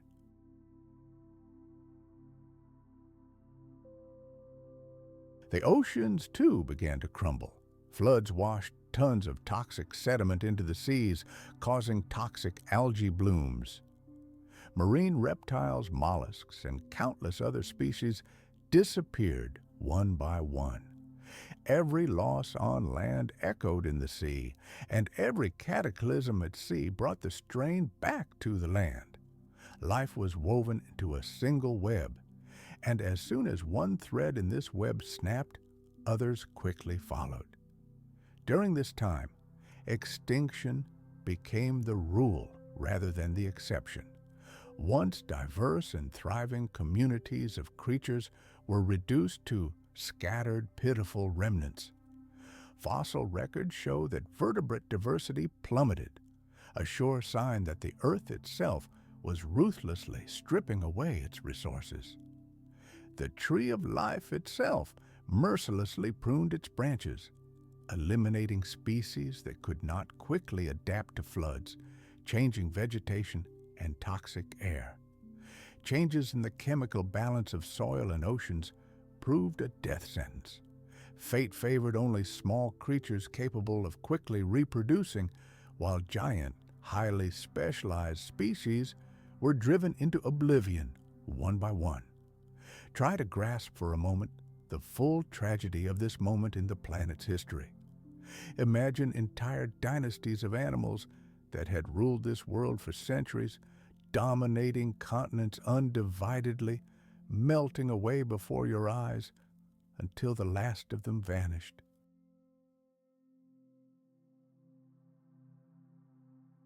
Where only recently the thunder of hundreds of hooves resounded, where herds of thousands grazed on endless plains, or where giant amphibians splashed in the coastal waters, a dead, ringing silence now reigned. The world was devastated, razed to the ground. But life, even in its most humble manifestations, continued on. Those few fortunate enough to survive carried within them a tiny but priceless spark of the future. It was in this merciless fire of global catastrophe that a new possibility was forged, one that would ultimately give birth to life forms never before seen. With the disappearance of the enormous rhynchosaurs and ancient amphibians, and the ranks of the ruling archosaurs rapidly thinning, empty ecological niches began to appear on the planet. The landscape no longer belonged to its former kings. A great storm had wiped out most of the Earth's champions, and new players timidly stepped into the void. Dinosaurs, those tiny and inconspicuous creatures that had previously hidden in the shadows of giants, suddenly found themselves with vast space to grow and evolve. Their great story was only just beginning, and its first chapters were written on the bones of those who did not survive the great cataclysm. Storms of incredible power seemed to bring only death and total destruction, but in fact, they were the harbingers of a new dawn. In the very heart of chaos, the seed of renewal was silently maturing.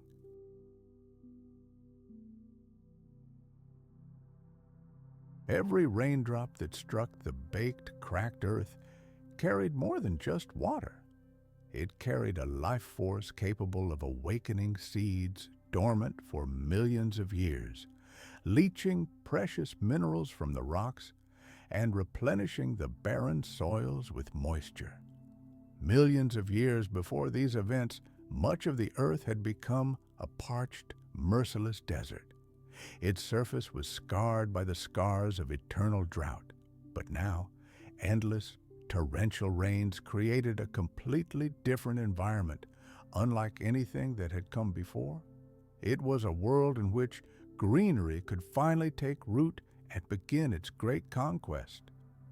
The first to respond to the call of this new wet era were ferns. Their delicate fronds and microscopic spores, scattered on the wind like living dust, were ideal for taking over the sodden earth.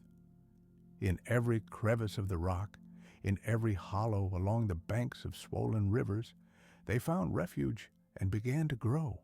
They advanced like a green tsunami. Their spores required neither seeds nor flowers, only water, which was now in abundance. Soon, the hillsides were covered with their delicate patterns, laying the foundation for future forests. Following the ferns came conifers, the ancient ancestors of modern pines and cedars. Unlike their stunted cousins, they stretched not outward but upward, reaching for the sky. Their mighty crowns, composed of dense needles and intertwined branches, filled the once empty airspace, creating the first forest canopy in the planet's history.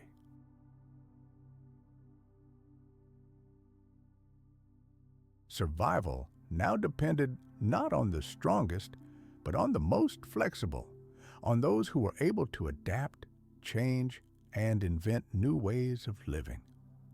Creatures that had once thrived in a dry, calm climate suddenly found themselves at a disadvantage.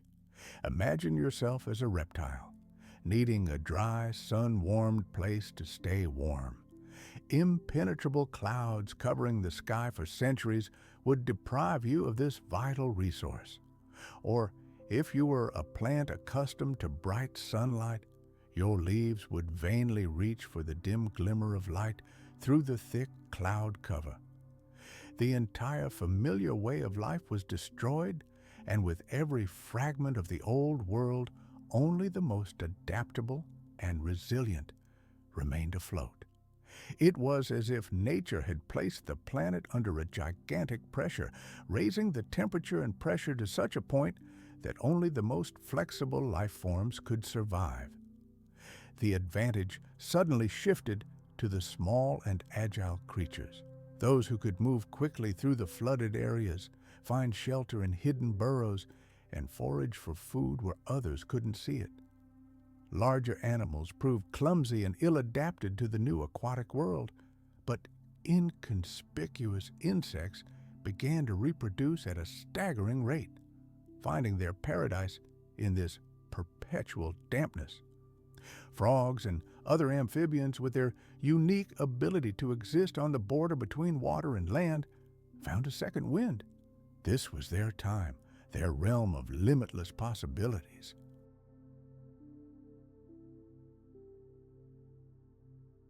Their trunks thickened with each passing year, and their powerful roots dug deep into the soft soil, clinging securely to the moist earth. These trees were not fragile sprouts. They were the architects of a new landscape, givers of shade and sources of life. With each new generation, they grew taller, and their crowns formed the first real dense forests on the planet. This transformation of the world was unstoppable. Where once lifeless deserts stretched to the horizon, dense jungles were now emerging, ready to take their place. The rains continued unabated, and with each season, the layers of new life became denser and more diverse. Under the canopy of tall conifers, a velvety carpet of moss covered the damp ground. Shrubs and low-growing plants crowded at their feet, and the air itself became heavy, saturated with moisture and the rich aromas of resin and rotting earth. For the first time in eons, animals found themselves not in open spaces, but in a veritable labyrinth of green, where food and shelter were suddenly more plentiful than ever before. The insect world exploded with incredible speed, giving birth to myriad new forms. Primitive butterflies fluttered through the forest, feeding on leaves and pollen. Giant dragonflies, their wingspans the size of a human palm, soared through the air, and beetles, like tiny armored vehicles, crawled along the ground and tree trunks, gnawing through bark and leaves and becoming a vital link in the nascent food chains.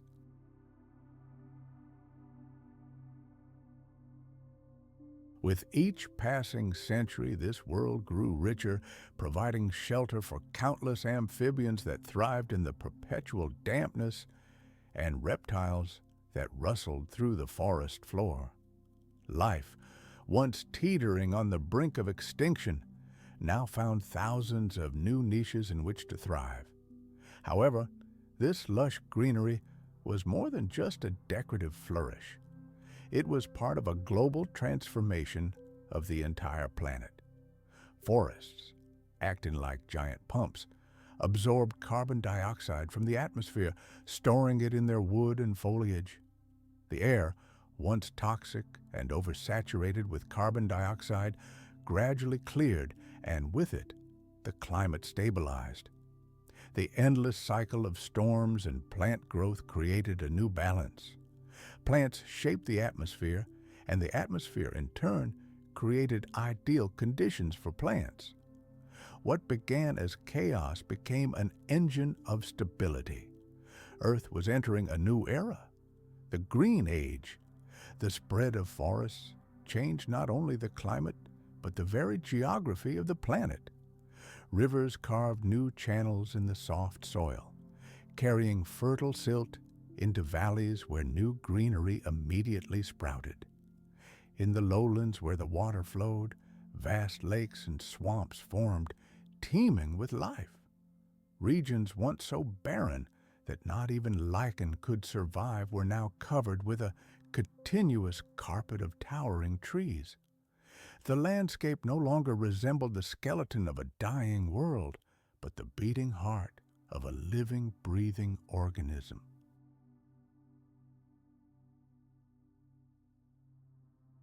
For the creatures that had survived the great storms, these new forests were both a gift and a severe test.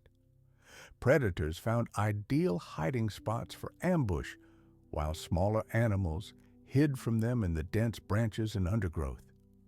Dinosaurs, still small and far from dominant, began to explore these new territories. In this endless labyrinth of ferns and conifers, a fierce struggle for survival, a place in the sun, and food unfolded. Some species brilliantly adapted to life in the shade, while others vanished without a trace, unable to keep up with the rapid changes. Every leaf, every clump of moss, every giant trunk served as a reminder that from now on, survival depended not on brute strength, but on the ability to adapt to this new green world. And so, with each new generation, the Earth changed more and more. Deserts were erased from the planet's memory, giving way to complex ecosystems. The sound of endless rain gave way to the rustling of leaves, the buzzing of insect wings, and the creaking of giant trees in the wind. This transformation was not silent, but nothing could stop it. The era of great forests had begun, and the Earth would never be the same again. The world was reforged in the fires of fire and purified by torrents of water. From the depths of this chaos, a new era was slowly born. Where once lay dead wastelands, now lay a green ocean, pierced by rivers. The old rulers of this world were broken.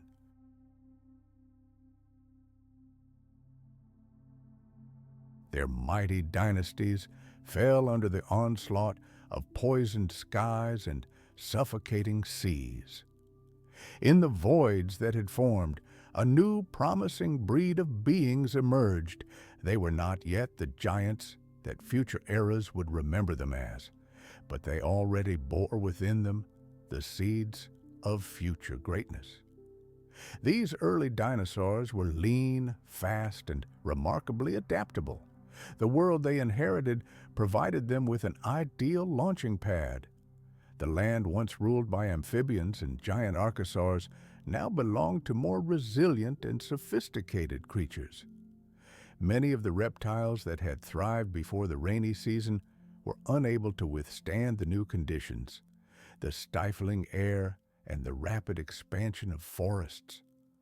Only those who managed to adapt, those who found a way to exploit the new world to their advantage rather than be overwhelmed by it, survived. Among these lucky ones were the dinosaurs. Unlike most of their competitors, they thrived in wetter, greener landscapes. Their legs, positioned not on their sides but directly underneath their bodies, gave them incredible speed and endurance, unmatched by older reptile species. Their respiratory system operated with astonishing efficiency, and their diet was flexible enough to switch to new food sources, abundantly offered by the expanding forests. In this lush green world, dinosaurs discovered both new dangers and boundless opportunities.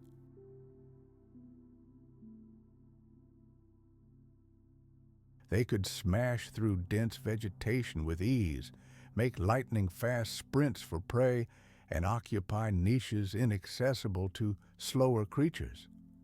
Small predators stalked swarms of insects and hunted the first lizards, while herbivores feasted on the tender shoots that grew abundantly in the moist soil. And while they weren't yet earth-shaking titans, they were already in the perfect position to change their fate forever. Each new storm that swept across the planet washed away the remnants of the old world, leaving behind only memories and clearing space for the future. The ancient amphibians, once the undisputed rulers of rivers and swamps, were now on the brink of extinction, giving way to a new, greater dynasty. The old rulers of the planet found themselves trapped, confined to tiny, ever-shrinking patches of land. Their populations dwindled with each new sunrise, with each change of season. Other groups of ancient reptiles also found themselves on the brink of extinction, as their traditional food chains collapsed, and the breeding grounds where they had bred for centuries simply ceased to exist. But in this chaos, where others saw only doom, dinosaurs saw opportunity. They burst into this changing world and demonstrated an astonishing ability to adapt to the new, brutal rules of the game.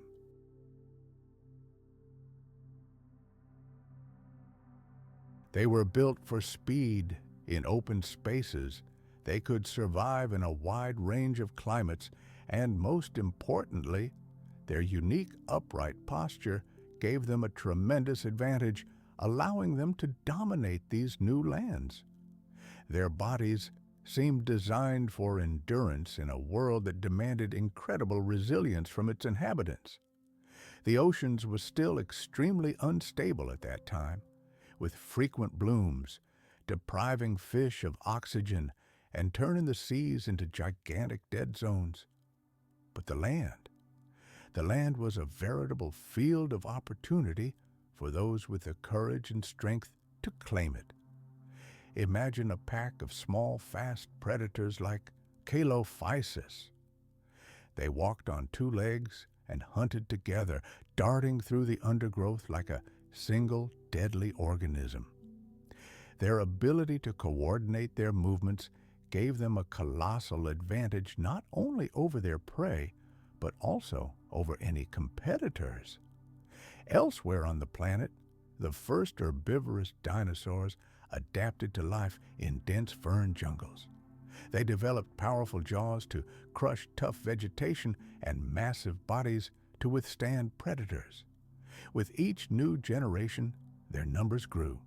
They filled the ecological niches left by extinct species. The world became a gigantic arena of great change. Catastrophic rains washed away the old order, and those who survived began to write an entirely new chapter in the history of life. Dinosaurs succeeded not because they were initially the strongest.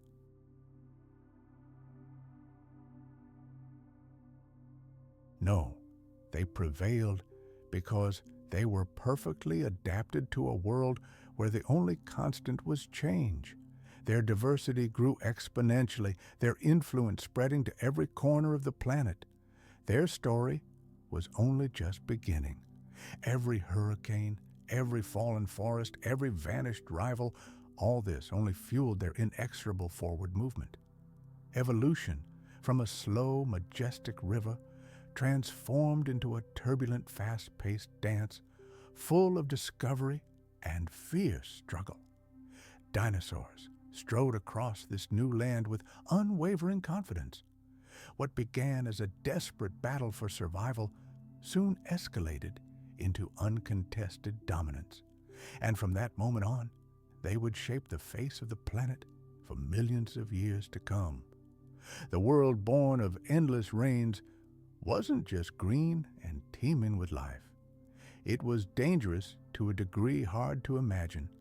Where sun-baked plains once stretched, now lay boundless swamps. And in these swamps, new gigantic life forms emerged. It seemed as if nature itself, casting off the shackles of drought, had decided to conduct a grand experiment in size, shape, and ferocity. From these dark, swampy realms emerged some of the most bizarre and deadly creatures the earth had ever seen. Beasts that would rule the rivers and swamps with fangs, claws, and brute primal strength, phytosaurs were among the first lords of these swamps.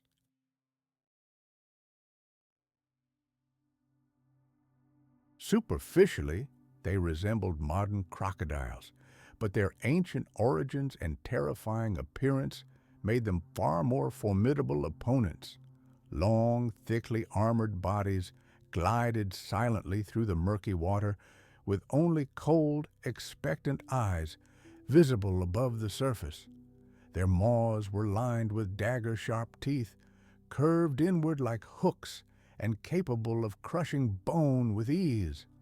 But they had one unique feature that distinguished them from modern crocodiles. The nostrils of most phytosaurs were located not at the tip of the snout, but on a distinctive protrusion on the top of the head.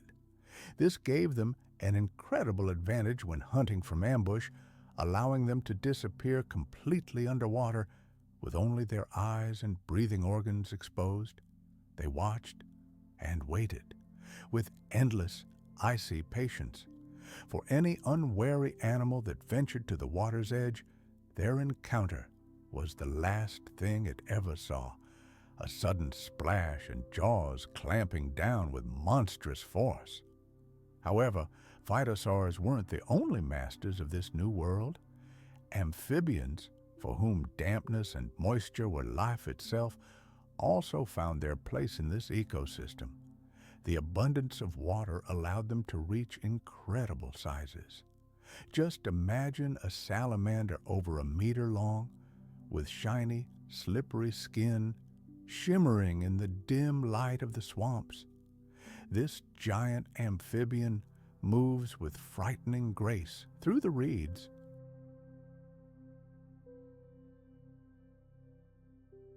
Some of these creatures weighed as much as a full-grown man, and their wide, bear-trap-like mouths were lined with rows of needle-like teeth, the perfect weapon for hunting fish, small reptiles, and anything else that dared cross their path.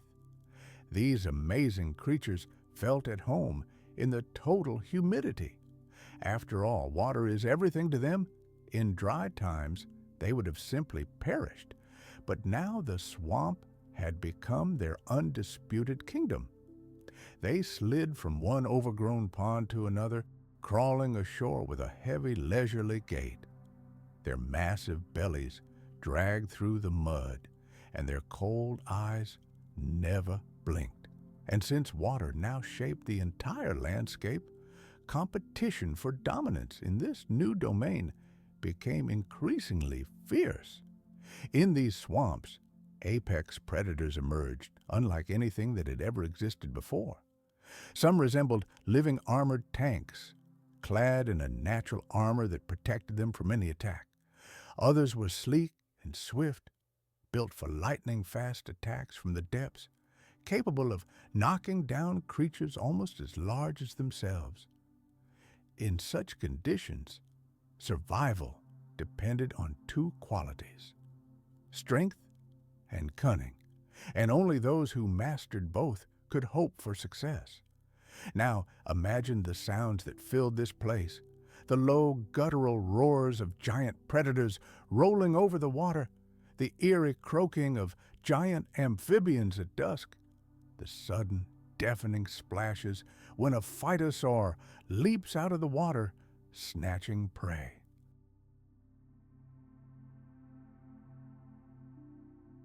And the constant, incessant chorus of small creatures filling the air with their cries and squeals. The swamp lived in every moment. It was simultaneously beautiful and unspeakably cruel. For potential prey, every step through the reeds was a mortal risk. At any moment, they could be dragged underwater by jaws they hadn't even noticed. For hunters, however, it was a veritable paradise, a world full of opportunity where, however, every piece of meat was a life and death struggle. Even the vegetation of these swamps created an atmosphere of something alien and primeval. Dense thickets of ferns and horsetails rose higher than a man, and their tangled roots provided ideal cover and ambush sites. The water in the ponds was dark and murky with silt, turning each pool into a mysterious, perilous abyss. Creatures could disappear in the blink of an eye, silently plunging into the depths and leaving behind only widening ripples. These swamp monsters were not peaceful rulers. They constantly tested each other's mettle in brutal battles for territory and food. Their bodies were covered in scars that told the story of their perilous lives. A giant amphibian might seize a young phytosaur in its jaws, only to find itself dragged underwater when the larger reptile turned its might against it. The predators relied not only on strength, but also on cunning. They attacked each other in a never-ending brutal cycle that determined the fragile balance of power in this wet kingdom